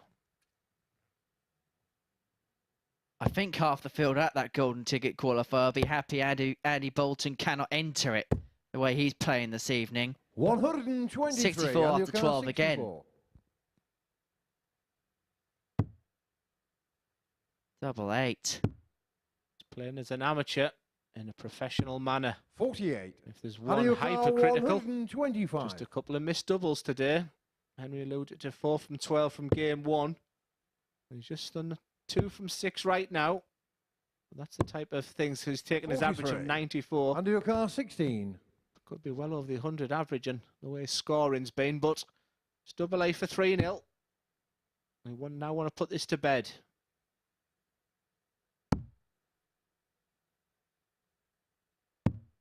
No score. Andy O'Connor, 82. And from absolute nowhere, Henry, 82 for Ward. We have seen game-changing moments like this already this evening. Are we going to add another to the collection 42. as Ward went for Andy tops, O'Connor, but it 16. doesn't go. It would have been for a break as well. And so Boulton will come back for a 7th visit. We haven't seen that from him tonight. It's Boulton, the wanderer, as he goes from side to Game side shot of the on board. third But leg. wow, Andy Boulton. there you can see the grimace. You can see exactly what that double 2. He shakes his head there because I think he's setting the buy high. I think not only does he want to win, he wants big Fourth leg, averages. Andy to third I think he wants first. to send Game a on. message to people like Gary Stone saying, you may have won the battle, but the war is still to come on Saturday night. 123.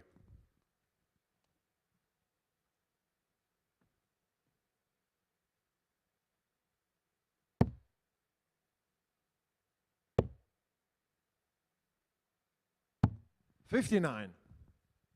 Do get in touch with us at MSS Darts on Facebook, Twitter and Instagram. Interesting question we've had come in this evening, Glenn. What would you rather have, hands for feet or feet for hands? 140. All sorts of engagement here at the Super Series.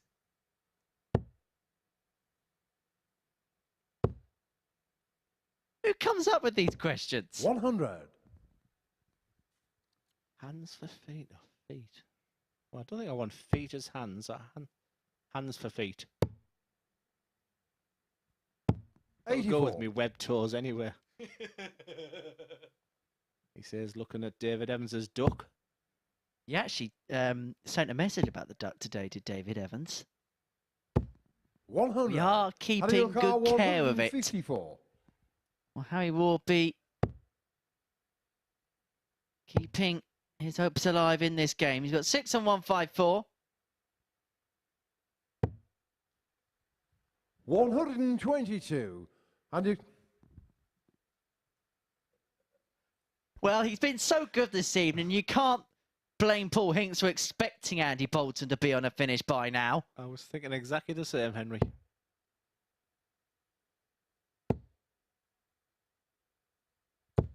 100. How do your car 32?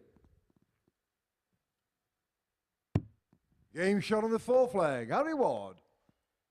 Still a very tall order for Harry Ward, because the thing that I've noticed there, that was only for a holder throw. So if it did go all the way, Henry, it does mean that Fifth leg, Harry Andy Ward to to win this first. game, he needs to break Boulton, hold his own, and then break him again in the last one. And for me, the way this guy is throwing, that's bordering on an impossibility. 100.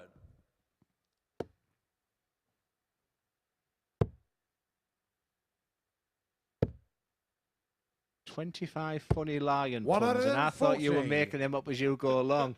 You big cheat. Wait till I tell Chris Murphy when I see him.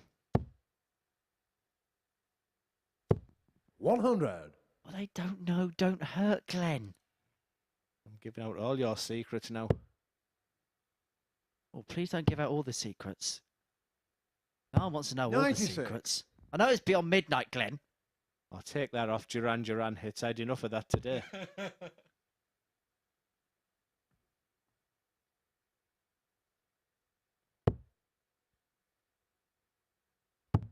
59. Just gone a little bit quiet, and that might just suit Harry Ward, who will look downstairs on 265. I love that camera angle. And so does Harry Ward, 171. because he fills the trebles. And I said it was an impossibility to come back from 3-1 down, having to break this man twice. 41. How do your car 94? Is he going to prove me wrong? Because he's got plenty of time, so he's able to go for treble 18. Back to the treble 20 bed, and a big 16. 54. Leaves him double top for the first of the two breaks that he requires. Andy Boulton's just gone to sleep a little bit. Needs to book his ideas up very, very soon. 140. How do your car 40? For 13 data for Game shot on the fifth 3-2. leg. Harry Ward. And so Harry Ward is still in it. And we saw a little bit earlier on today, didn't we, with Lee Sherwood, a man who found a comeback charge, did the cobbler. And Harry Ward would be looking to do Sixth leg, Andy likewise to here. first. Game on. Kicking off leg 6 with the darts. Boulton does have that insurance policy. If he was to lose his leg, he'd have the darts in the 140. last. But the way Harry Ward has inclined his performance, it's not a destiny that he would be exactly looking forward to having. 60. This is getting interesting. Very interesting. We could be getting oh hello from 180. this goes all the way.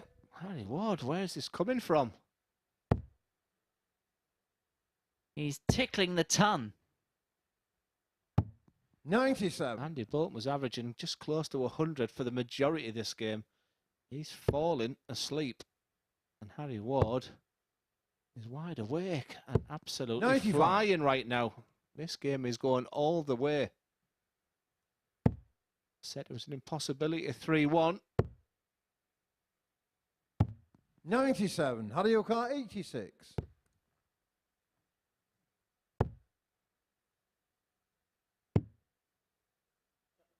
That's a nice guide. Just shimmy across a little bit, and then he's got a nice little marker for the bottom of the bed, 54. but he can't find it. You'd be delighted to look over to see Bolton's on 247, because usually after 9 darts, Andy Bolton's somewhere near a finish. Well, it's been a little bit of a drop, hasn't it, the 100. last couple of Harry legs by Ward, Boulton, and 32. Harry Ward has taken full advantage of that, alongside some excellent Arrowsmith slinging. No But the score. doubles Andy go O'Connor, missing, and can it be a 147 and frame for Andy Boulton to pocket the 2 points?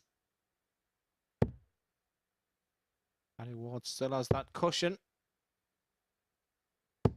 83. How do your car 32? Had 3 darts already at this.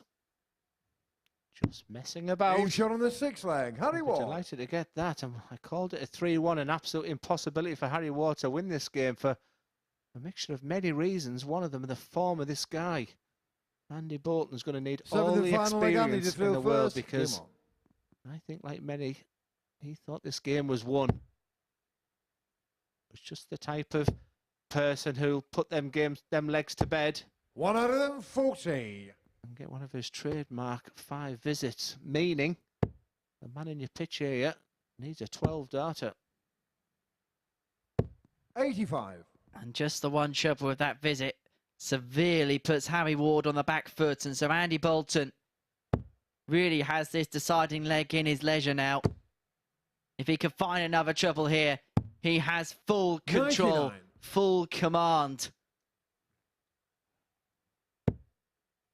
Yes, legs 1 to 3. He played like Andy Boulton. 45. Legs 3 to 6. He played like Michael Boulton. Once again, you might see the 18s coming to. Should really go across the 18s now, because at one of the trebles, even a single now leaves a finish with that superb dart. Just as we begin to doubt Andy Boulton, that's a lovely setup, and Harry Ward needs a max.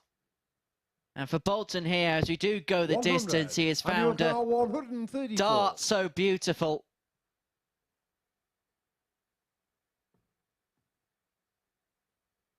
Can't believe you're now looking at Michael Boulton puns. This is ridiculous. 94. What a setup that is. Harry Ward will look at 19s on 271. It's just not going for him in this game. He did all the work 29. to get back to 3-3. 40. But Boulton, who went wandering in this match, has 3 darts at tops for the game. Game It's shot 3 on the from match. 3 for Andy Boulton. It didn't go all his own way this time. He did all the hard work and taken a big lead, but Big H did peg him back.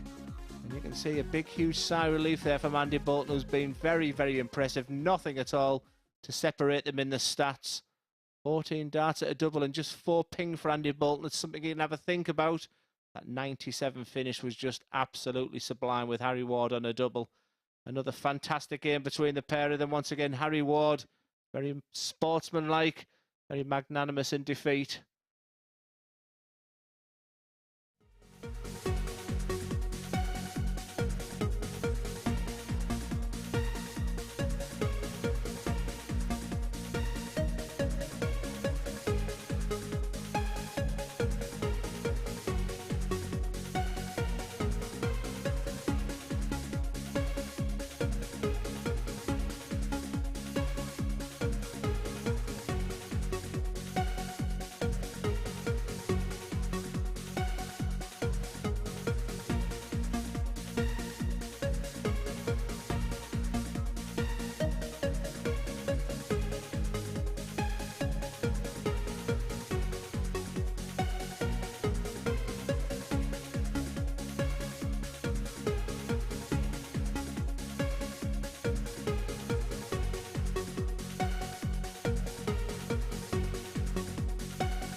Welcome back to the MODUS Super Series, where it's been brilliant Boulton so far in Group B.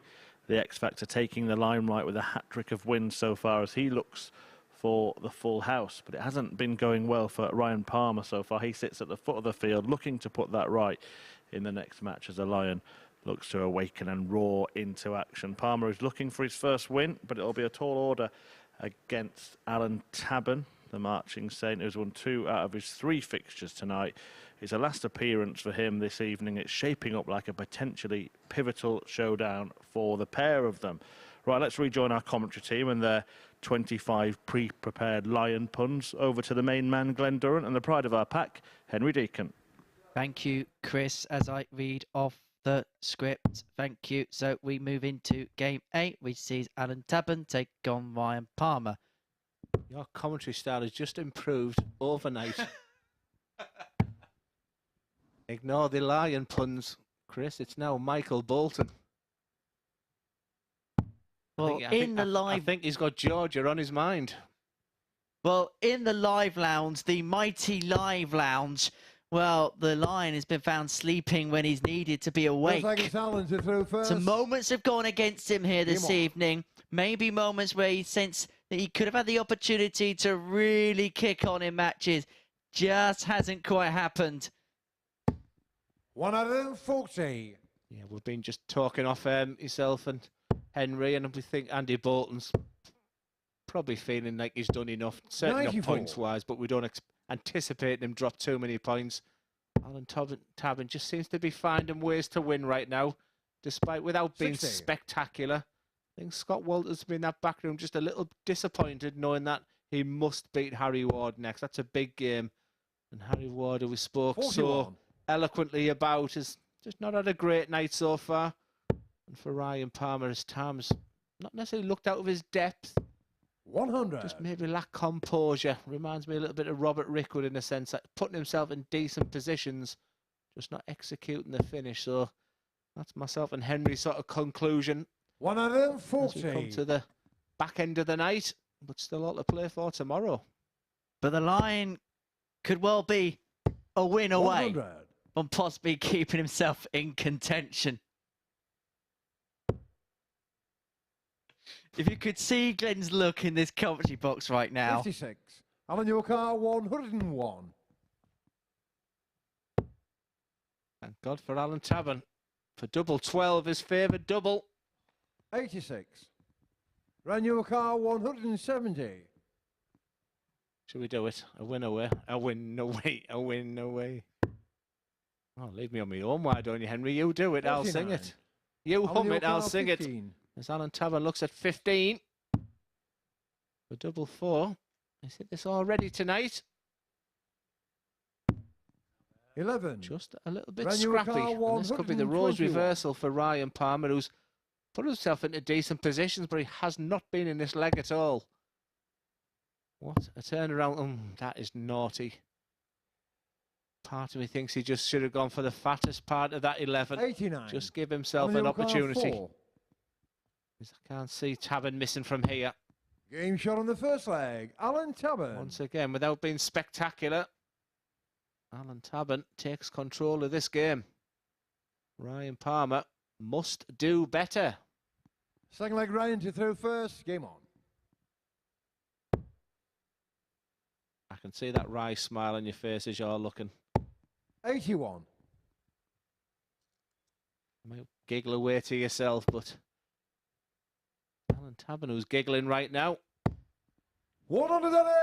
Fabulous scoring power from the man from St. Helens.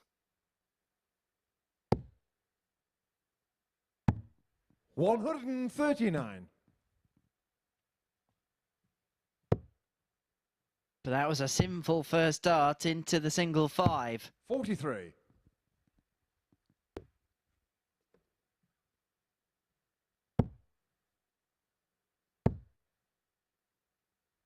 100. A lot of shoulder came into that last start. I'm just trying to have a little look at Ryan as a left-hander. 2 left-handers.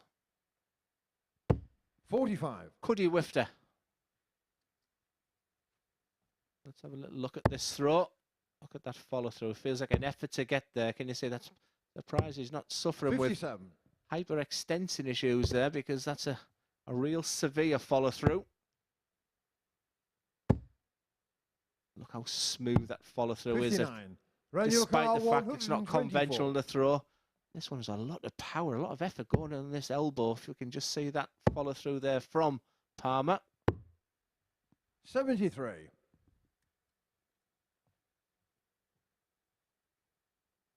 Just had a little look back, didn't he, to the scoreboard after that visit. Probably just a check to see whether Tabern was on a finish or not. And it might have been a pleasant surprise if he didn't know the score situation that Tabern wasn't on and out. So Palmer 51 to level this game up at one apiece. There's 2 in his hand, a double 16. And that was clean and clinical from the Lion.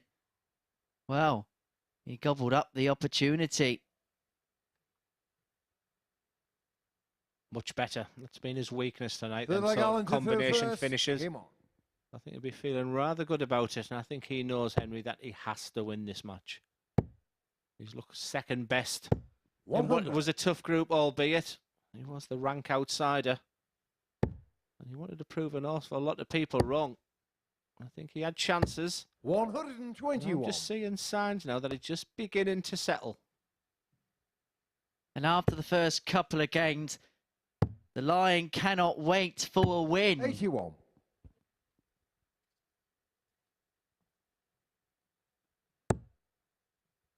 No, you've lost me there. 121. Ryan Palmer, the pride of Somerset.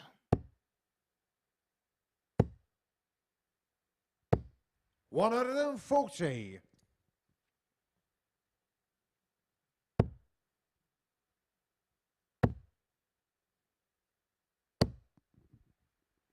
180. Well, there is a first max of the match for Ryan Palmer. Puts him on to 79, really pressuring the Tabern throw. 80. Ranu car 79. I've seen Tabern do that before. That's not the first time he sort of dips his knee. Like I said, it's a very... I like that dart. Sensible. He's given himself opportunities now. 39. On this occasion, car 100. like I said, just that little bit of composure. I don't know about... Just always fancy Tabern when he gets below, but it's tough from here now. What a dart. 80. Ranu car 40. And I think he thought that was in. When he heard that tone of 80 from the referee, it looked like disappointment in his face, but that is... I'm not sure what to say about that first dart. Now I like it. I don't like the shake of the head. He's not looking at double 16 yet. 8.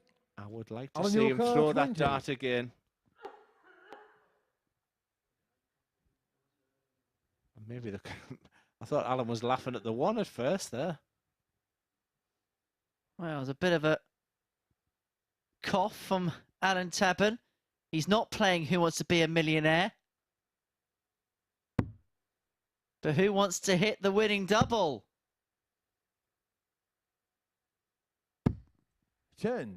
Both players might want to ask the audience, but the audience isn't here until Saturday night.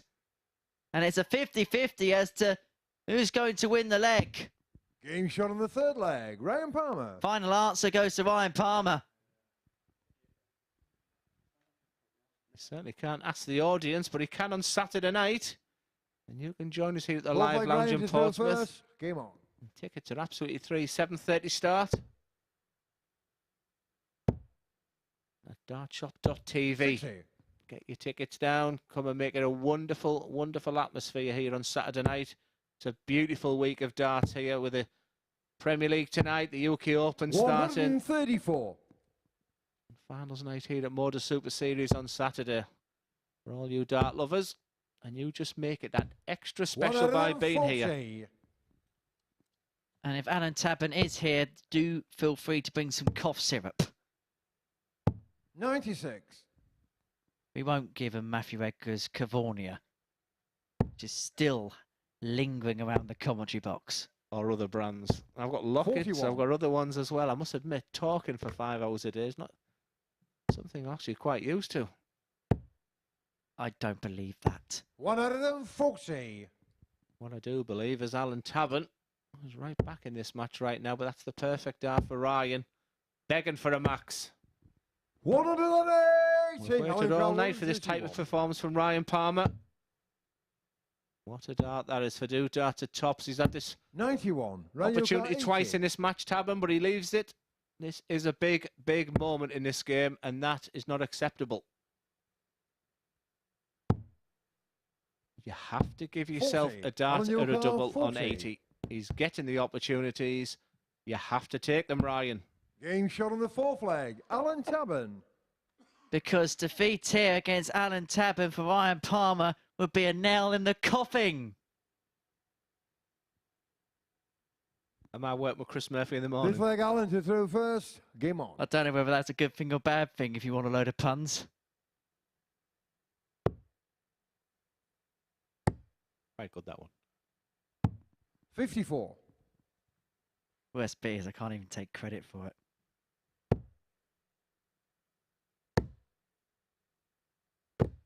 $180. This is getting unfair. Not only are you searching the internet for your plunge, you're now getting support from the team around you. This is unbelievable. It's not what you know, it's who you know. 59.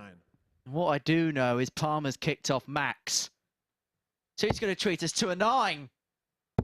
He's going to treat us to a 9. 140. He's not. Why do you do that? You promised me you weren't going to say a word. Glenn's just quietly getting the baseball bat out from the corner to whack 48. me around the back of the head.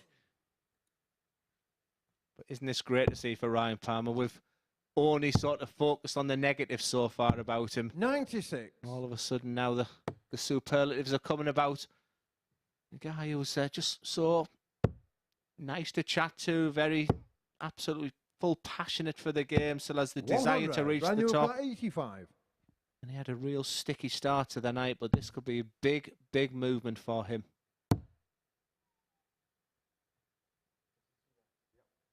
At least 52.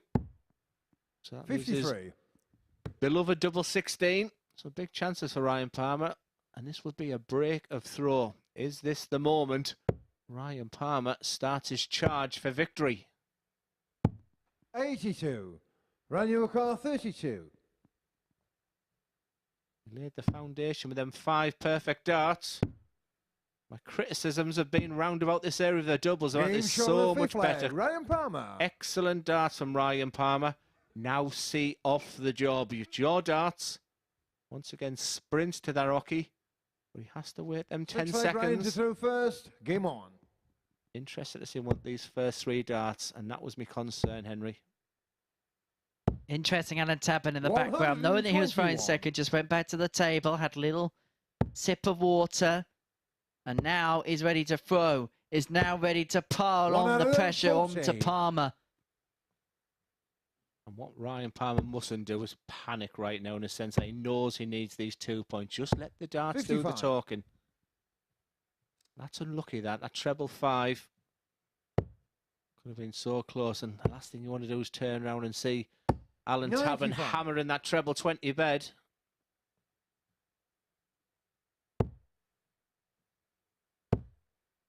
We could well be potentially on course. Well, I was going to say, as Ryan Palmer hammers in the 4th max of this match, potentially for a 4th consecutive game that went 4-3, but Palmer will have other ideas now, especially as Tabern has not left himself on a finish. It's 6 and 145.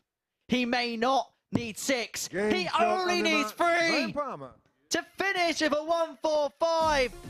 What a way to finish for Ryan Palmer to get his first win on the board here in Group B. He gets the better of Alan Tabern by 4 legs to 2, doing so with an average of just over 94.5. 4 maximums in the match and a 145 checkout on the back of 4 out of 9 on the doubles. What a performance from Palmer. The Lion may well be sleeping a little bit better tonight. He's still got one more game, though, to come against Andy Boulton. That's our final fixture of the evening. But Harry Ward and Scott Walters will be rounding off their campaigns for Thursday night here at the Super Series following this short break.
Back to the action here at the MODUS. This is the MODUS Super Series.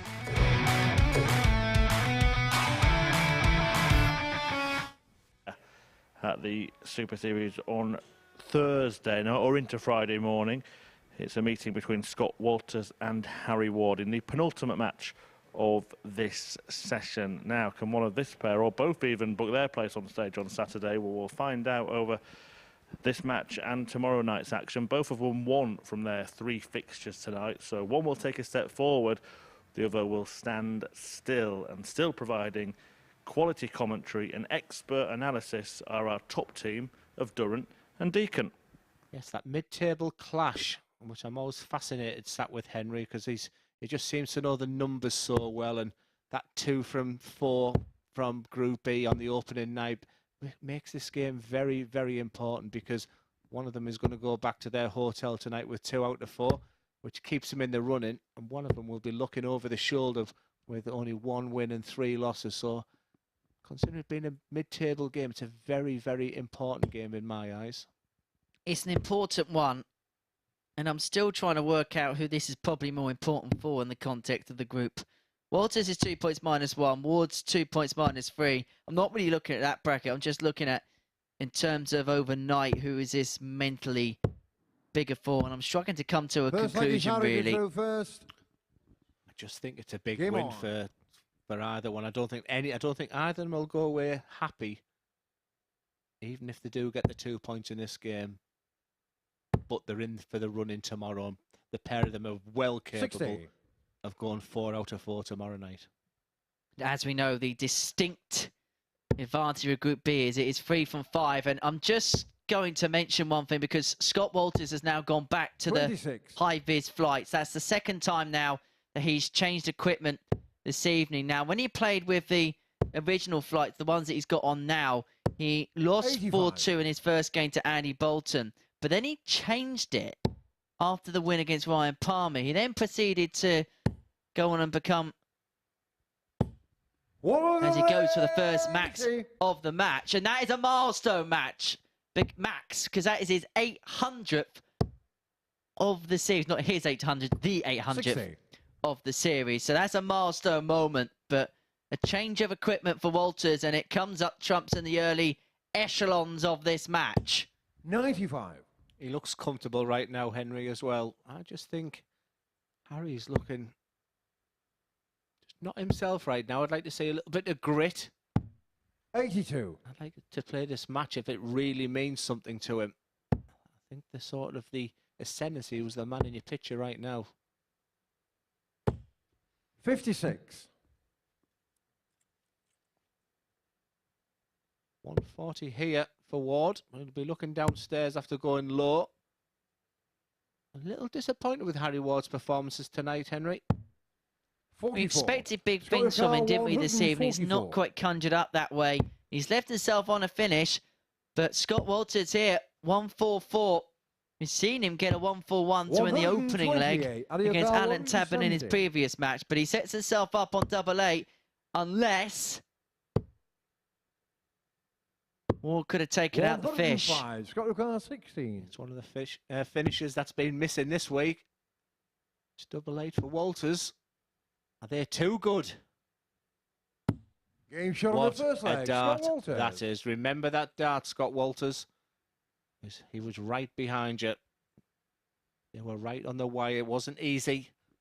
But that ricochet just kissed off that Second leg, tungsten. Scott to throw And first. it was a Game on. breaker throw. Scott Walters just beginning to take control very early in this game. And I'm really keen to see how 97. Harry Ward responds to this.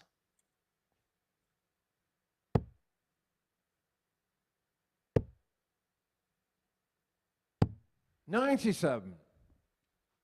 And I wonder whether the experience of the format could come into play here as well. Scott Walters, probably have anyone in this competition, is the most suited for Group 140. B darts. He always seems to play in the night sessions. As for Harry Ward, this is the first time he would have experienced a type of evening that would go on to around about the 58. time locally here in the United Kingdom, which is coming up to 1 o'clock. And I just wonder whether that experience could, in the final throws here tonight, 80. come to the fore for Walters. Now, that was unlucky.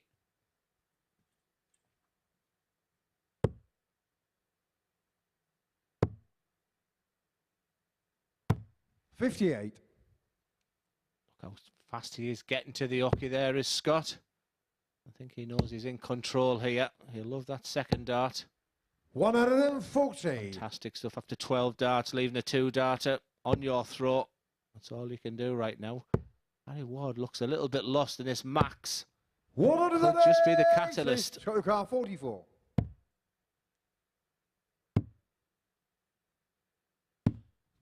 Interesting. Harry O'Carr, Harry Ward 108. was totally out of this leg of darts. That 180's giving him a chance at this 108. He can still do it.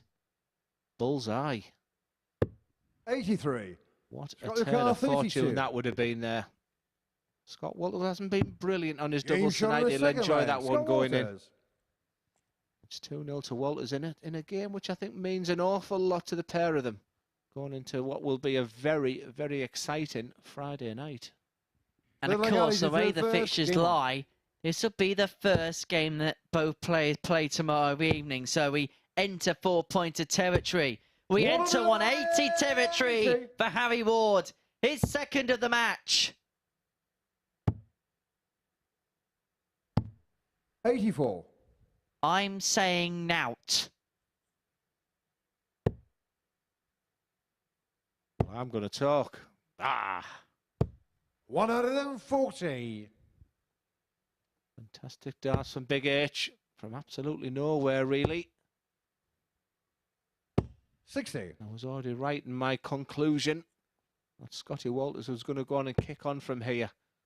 Can Harry Ward prove me wrong? And these are the type of darts we were witnessing 96. on Tuesday and especially Wednesday when he played absolutely beautifully.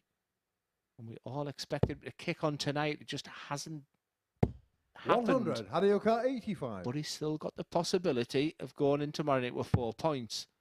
And this double 14 will go a long way to help that. It's double 7. 71.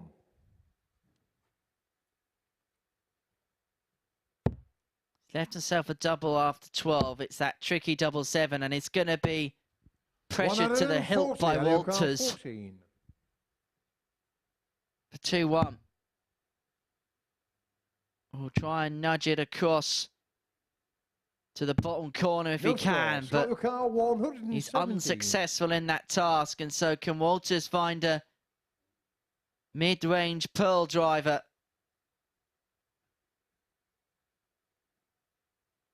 Just the one treble needed, and that's a horror show. And 0 from 6 on the outer ring for 29. Harry Ward. Harioka 14. I feel this is a big, big moment for him. And look at the 3 for double 2. This has been good to a lot of the players tonight. Game shot on the third Been leg. good to Harry Ward. He just keeps his head just above the parapet, waving to Scott Walters to say, I'm still here. But Scott Walters has got the darts as he focuses, as he concentrates, first. as he puts his strategy together to reach that desired target of 4 legs. 41. Chance for Ward.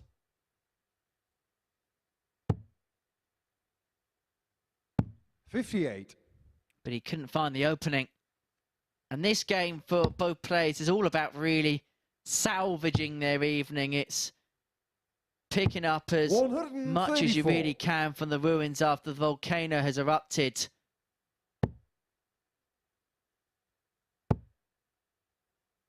That's my guilty pleasure. 100. Have you ever seen the show Salvage Hunter? Oh, yes, yes, yes. The one on the TV channel. Yeah, big dart fan. What's his name again? 140. Drew Pritchard, that's the one. I did send him some darts and dartboard about a year ago. I was hoping he was going to send me some prized antiques, but I didn't get that in response. 140. But yeah, that's my guilty pleasure. Whenever I get time, if I have an hour on my own, I'll watch an episode of that. God knows why, because everything in my house is 92. modern.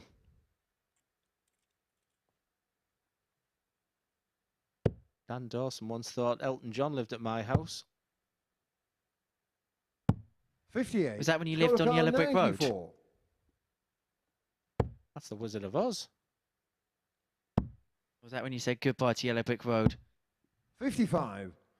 Harioka 145. Must have been in the double 18 there to leave that double, but Harry Ward on 145. Just scraps he's getting at the moment against the throw. 109. Wonderful, Scott, wonderful Harioka, setup. 39. Scott Walters, this is your biggest moment. 2 darts at double 16. Huge moment in this match. 7. And he's not Harioka up to the 36. task. You know, see exactly. And Harry Ward has been second best. It's double 18. Game shot on the fourth leg. And Harry the double Ward. 9 is in to level up at 2 apiece. And from 2-0 down, Harry Ward has found a response. We spoke about salvaging. Harry Ward is doing some ultimate salvaging. He was 2-0 down. He's brought it back to 2-2. He wants his record for the night to be 2-2 to give himself the best possible hope 97. of progressing his way through to Saturday night's finals. Yeah, Big H, one of the really nice guys. No one to begrudge him a place on Saturday night. I 100. start thinking at this stage the type of players who'd bounce off a crowd. And Scott Walters last time just absolutely loved it. And being a bit of a local player as well, he could be bringing an army of friends and 100. family which could see him over there. But first and foremost, he's got to get there. And all of a sudden, just looking a little precarious right now. This is what we know about Scott Walters. 180. Incredible 180 scoring power is something that's always in his back pocket whenever things get difficult. And Harry Ward reply. 140. Great leg of darts.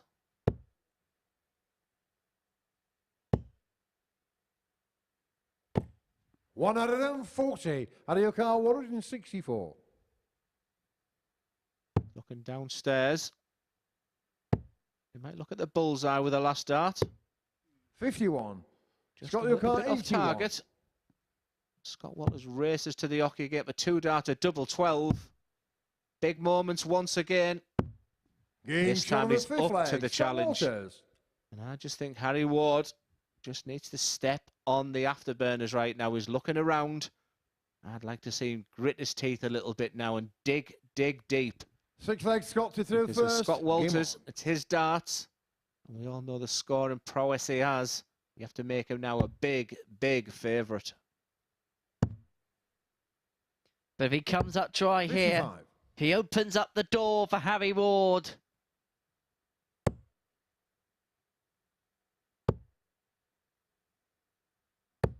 Great recovery. 123. Great recovery following the first start. Those are the averages on your screen now.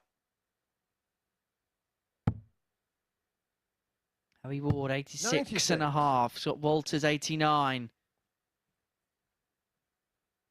Yes. Fine margins, isn't it, between these players tonight?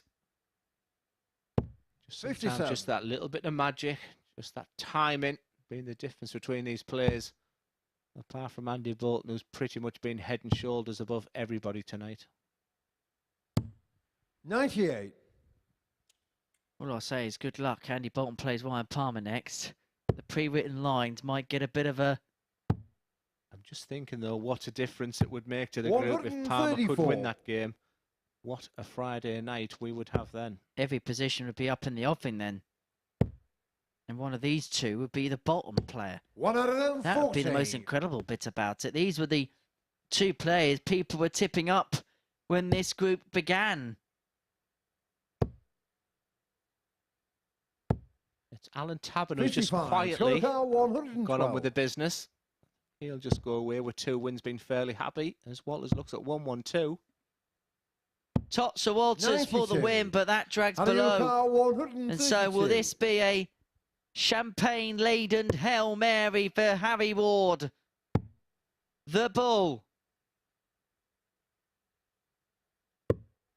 107. And as you could see, the Scott your bed was car, covered. 20. And so Walters double 10 Game shot on for the match, for the Scott win Walters. for Scott Walters. It's a 2-2 night for the game. 2 wins, 2 defeats. He's very much in the reckoning now for qualification for Saturday night's finals. For Harry Ward, there is work for him to do if he is to qualify for the finale at the weekend. Those are the tail of the tape from that particular matchup. A 90 average to Scott Walters, 4 out of 14 on the doubles, but it is him who gets the W. And so just one more match for us to go then this evening, where it sees Ryan Palmer in action. He takes on Andy Boulton, and that's coming up after this short break.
This is the MODUS Super Series.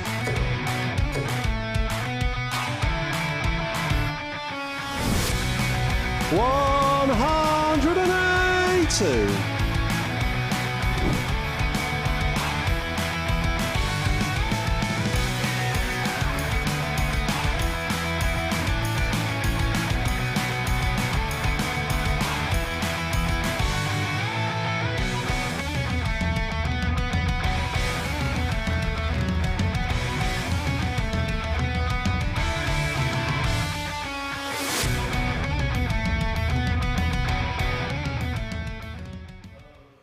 Yeah, the MODUS Super Series on air 6 days a week and twice on Thursdays and Fridays. But it's all about getting to Saturday, and that's what Andy Boulton is hoping to almost do here, because he's looking to go through the card tonight, make it a clean sweep and ensure the X Factor takes centre stage on Saturday night. But in his way, the Lion, who has awoken and started producing some good stuff himself, that impressive 1-4-5 finish to beat Alan Tabern 4-2 in his previous match, could be a very good end to the evening for him.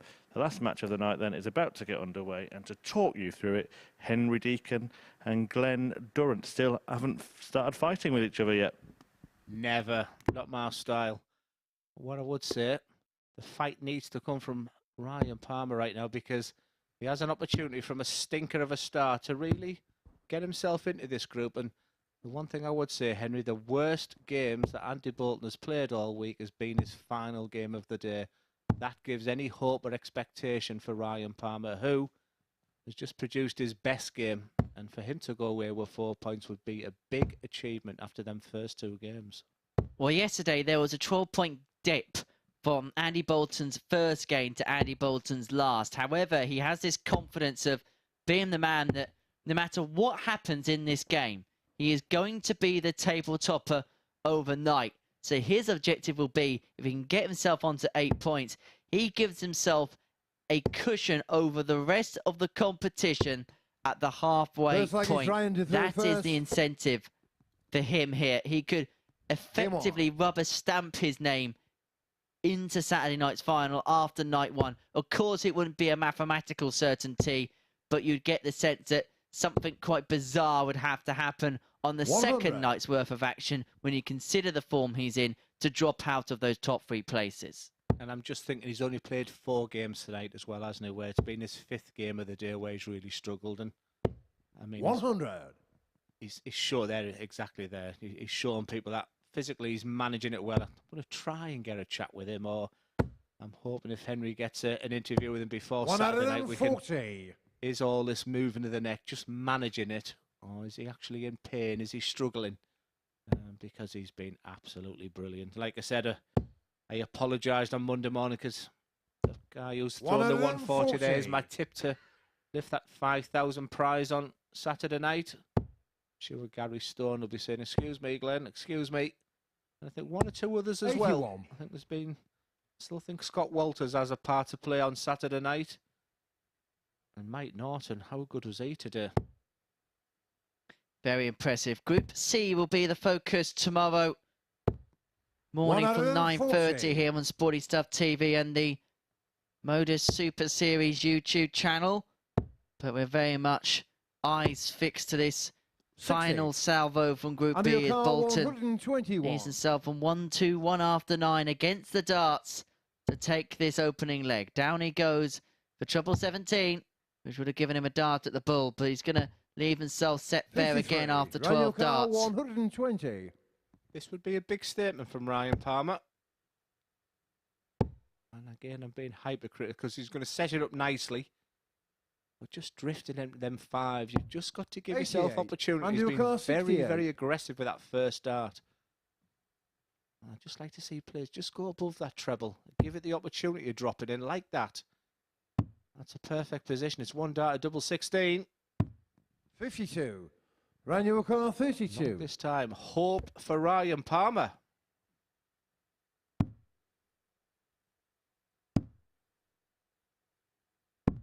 Game shot on the first leg. Ryan Palmer. Big dart. I was just going to say he's messing about with doubles again, but For me, Henry, he's just demonstrating a little bit more composure compared to his first 2 games. Second leg, Andy to throw first. He's not Game on. wildly throw them at a ferocious pace. And, you know, I don't want to sort of curtail anyone's natural speed or fluency. My God, look at 59. Michael Smith, the best player in the world right now. But I just think composure with some of these players when it comes to a winning double, like Andy Boulton, they can learn so much because he's got the scoring power. 121. I think he told you exactly what happened there. He brought the shoulder in that last start.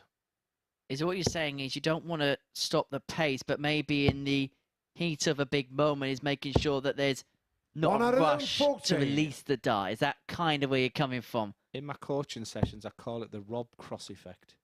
I'm not asking him to stop, lick your fingers, rub your trouser. 100.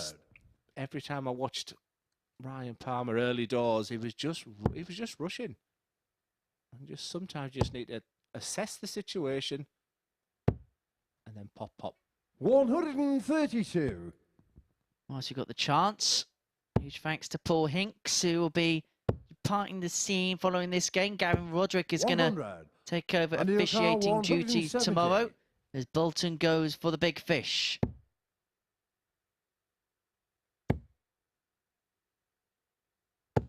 $100. Is this the first time you've really seen Andy Boulton up close and personal this week? Is he what everything that you thought he would be? I mean, I know you're a huge dart fan, 60. Andy despite O'Carr, whatever 70. code of dart it is, but is it what you thought he would be? Because he came here as a big favourite, didn't he? It's obviously a different perspective when you watch a game here compared to watching it on a TV screen. And we'll talk about this maybe a little bit more in the next leg because Boulton here is going to give himself a dart at double 16. Only needs the one dart at double 16 to win it in 15. But there's obviously a different perspective watching it in here than watching it on a TV screen elsewhere. But I think we felt that Boulton's quality would come through, whether that be straight away from the kickoff. We didn't quite know because there's been over the last few weeks perhaps an element of the players that dropped off the Pro Tour at the end of last year going into this year, that hitting the strat straight away has not been perhaps something we've seen. Perhaps a development of confidence after a couple of years losing matches can take its toll, but it's been the exact opposite with Andy Boulton. I think he walked into that room on Monday with the belief that he was the best player in that room, or he got the potential of being the best player in that room. And 140. when you look at some of the darts he's played this week, he's got every right to feel that.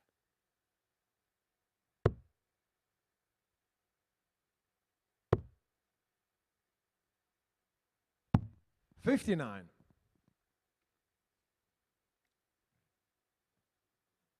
Nice 140 from Palmer would be just what the doctor ordered.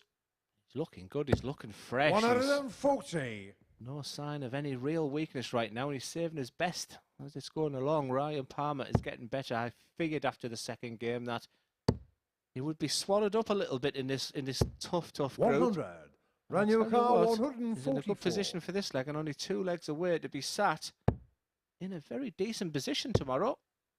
He'll be joint second place and 41. all to play for tomorrow. I guess it's tough to your last game of the day to be Andy Boulton because first game tomorrow you'll be playing the man in your picture, and Andy Boulton's first games of the day and night so far this week has been absolutely 60. brilliant. Randy O'Carr, I feel he's 103. catching him at the perfect time tonight though.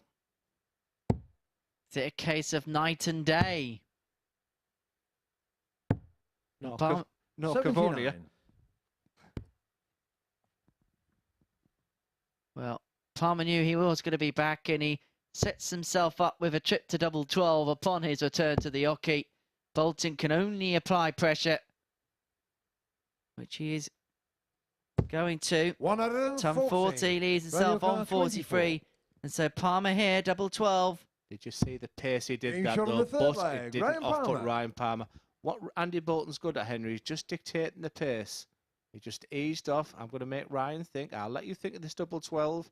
Even got his darts out just a Both little like bit Andy slower to than he throw would first. normally. Game on. But Ryan Palmer looks like he's in a good headspace right now.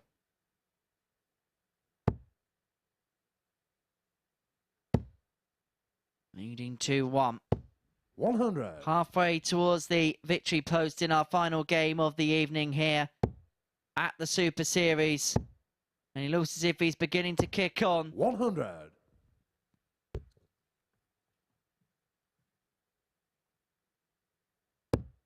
A little grimace from Andy Boulton, but it might be a sign of respect also to Ryan Palmer, who he's thinking, you're playing all right, you. 60. I think Ryan Palmer's now got the respect of all the players in there. He was this big outsider, this. We said I'm relishing the opportunity of being the underdog, and it's not for the first time, Glenn, because these Group Bs I've been involved with have been very tough. But he's had that turning point, and things are looking quite rosy, but all these positives are 99. nice. You've still got to see out the job. And he's only 60 behind Andy with these darts. 42.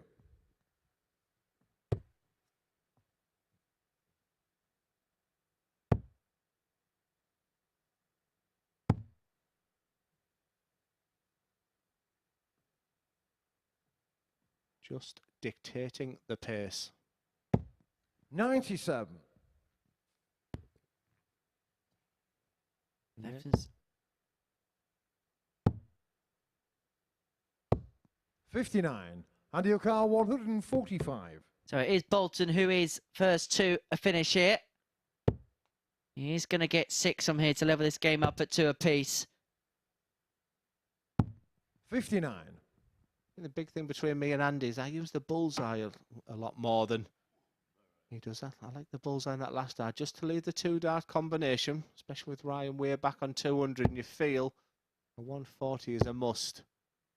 Just again, bringing the shoulder in a little bit. Andy O'Carr, 86. Advantage Boulton on this one, and the only decision he has to make here, Henry, is does he go for the bull if he doesn't hit the treble 16 on the first, but he eliminates that concern.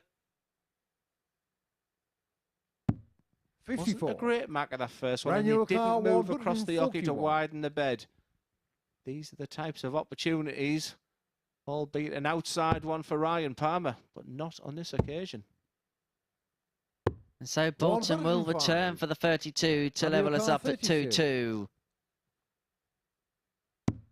2-2 Game shot on the fourth Desmond leg. Andy Boulton. in our final game of the night.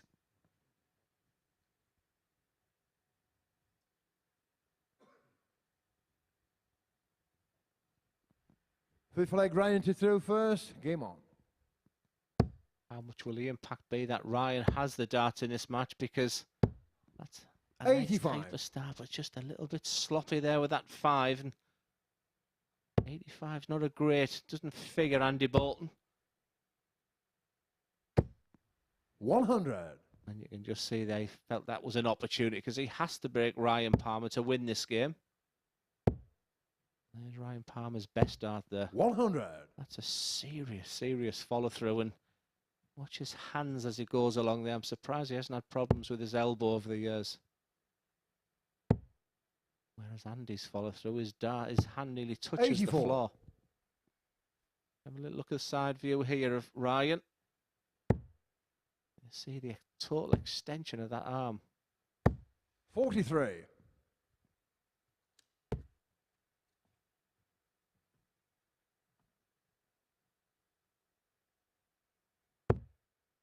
And is this the moment where Boulton can make his move? 40. He will be disappointed there because perhaps he would have felt an opening following that 43 of Palmer, and now the Lion, well, the cage maybe rattles a little bit, and now he's found a 140 at an opportune time.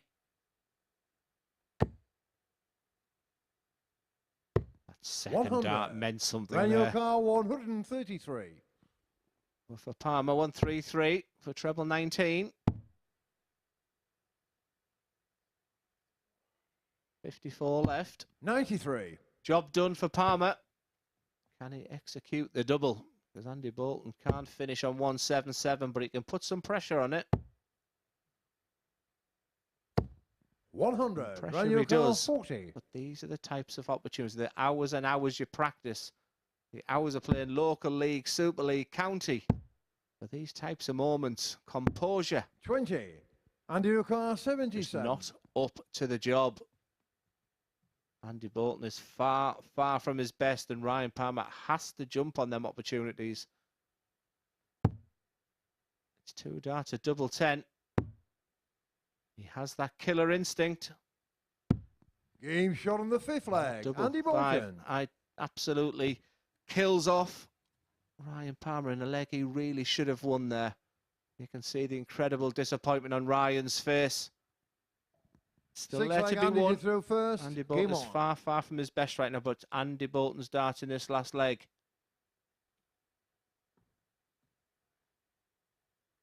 So Boulton 3-2 in front with the darts for the win. 44.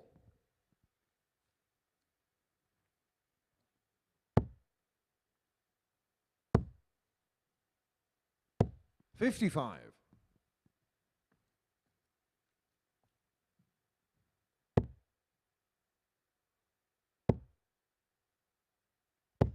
100.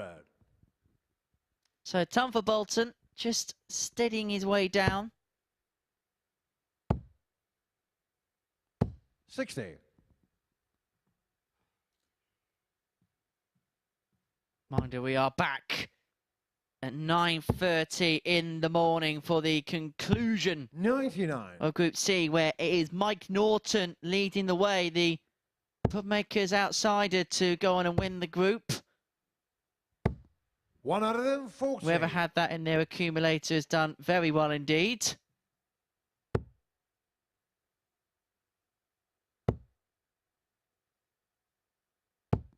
$100. And so Boulton first to a finish. Maybe looking to finish a bit of late night X Factor. 120. That's unlucky Andy for Palmer, O'Connell, 158. because that was going in the triple 20 bed. And so to sign off with a W once again, the X Factor, who really has provided it this evening, has one dart at double 19 for 158 to finish in style. And Andy Boulton, 4 from 4 in the opening night of Group B. His passage towards Saturday night's final is almost complete at the halfway stage. A 91 average to get the better of Ryan Palmer by 4 legs to 2. 4 from 8 on the doubles. A 158 checkout to finish off, to sign off in style. That was some way to finish tonight's proceedings, that is for sure.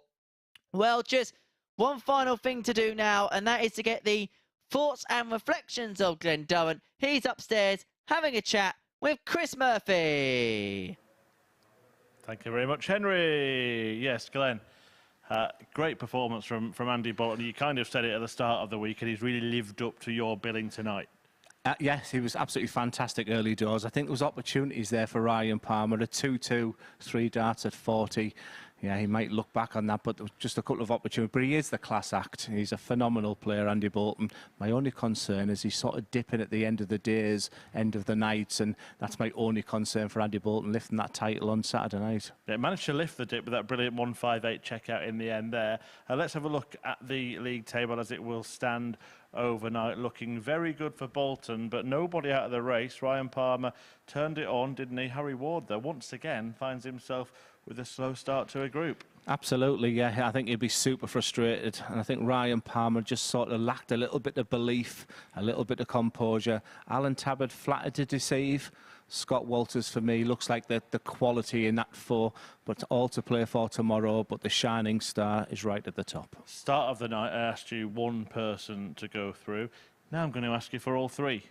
Yeah, definitely Boulton and Walters and Harry Ward. Still think Harry Ward will turn it on tomorrow. OK, well, that's back tomorrow evening. The group will conclude. 3 places, remember, up for grabs at finals night to join Gary Stone in action. Group C, Glenn, getting underway. Just a quick word on that tomorrow. Brilliant from Mike Norton. Almost went through the card himself, but lost his last match. It's still going to be competitive, though, that group, isn't it? Very competitive, and I think tomorrow will be the day for Scott Taylor. I've actually chatted with him sort of since today, because I didn't realise how many players actually watch back quite quickly and listen to the commentary. I think we'll see big things from him tomorrow, but Mike Norton was absolutely superb. Well, we return with the resumption and conclusion of Group C from 9:30 a.m. Usual places, live on Sporty Stuff TV, and of course for viewers worldwide on the MODUS Super Series YouTube channel. So do join us tomorrow for another double day at the darts. But for tonight, well, it was 4 yeses for the X Factor. Boulton's Got Talent.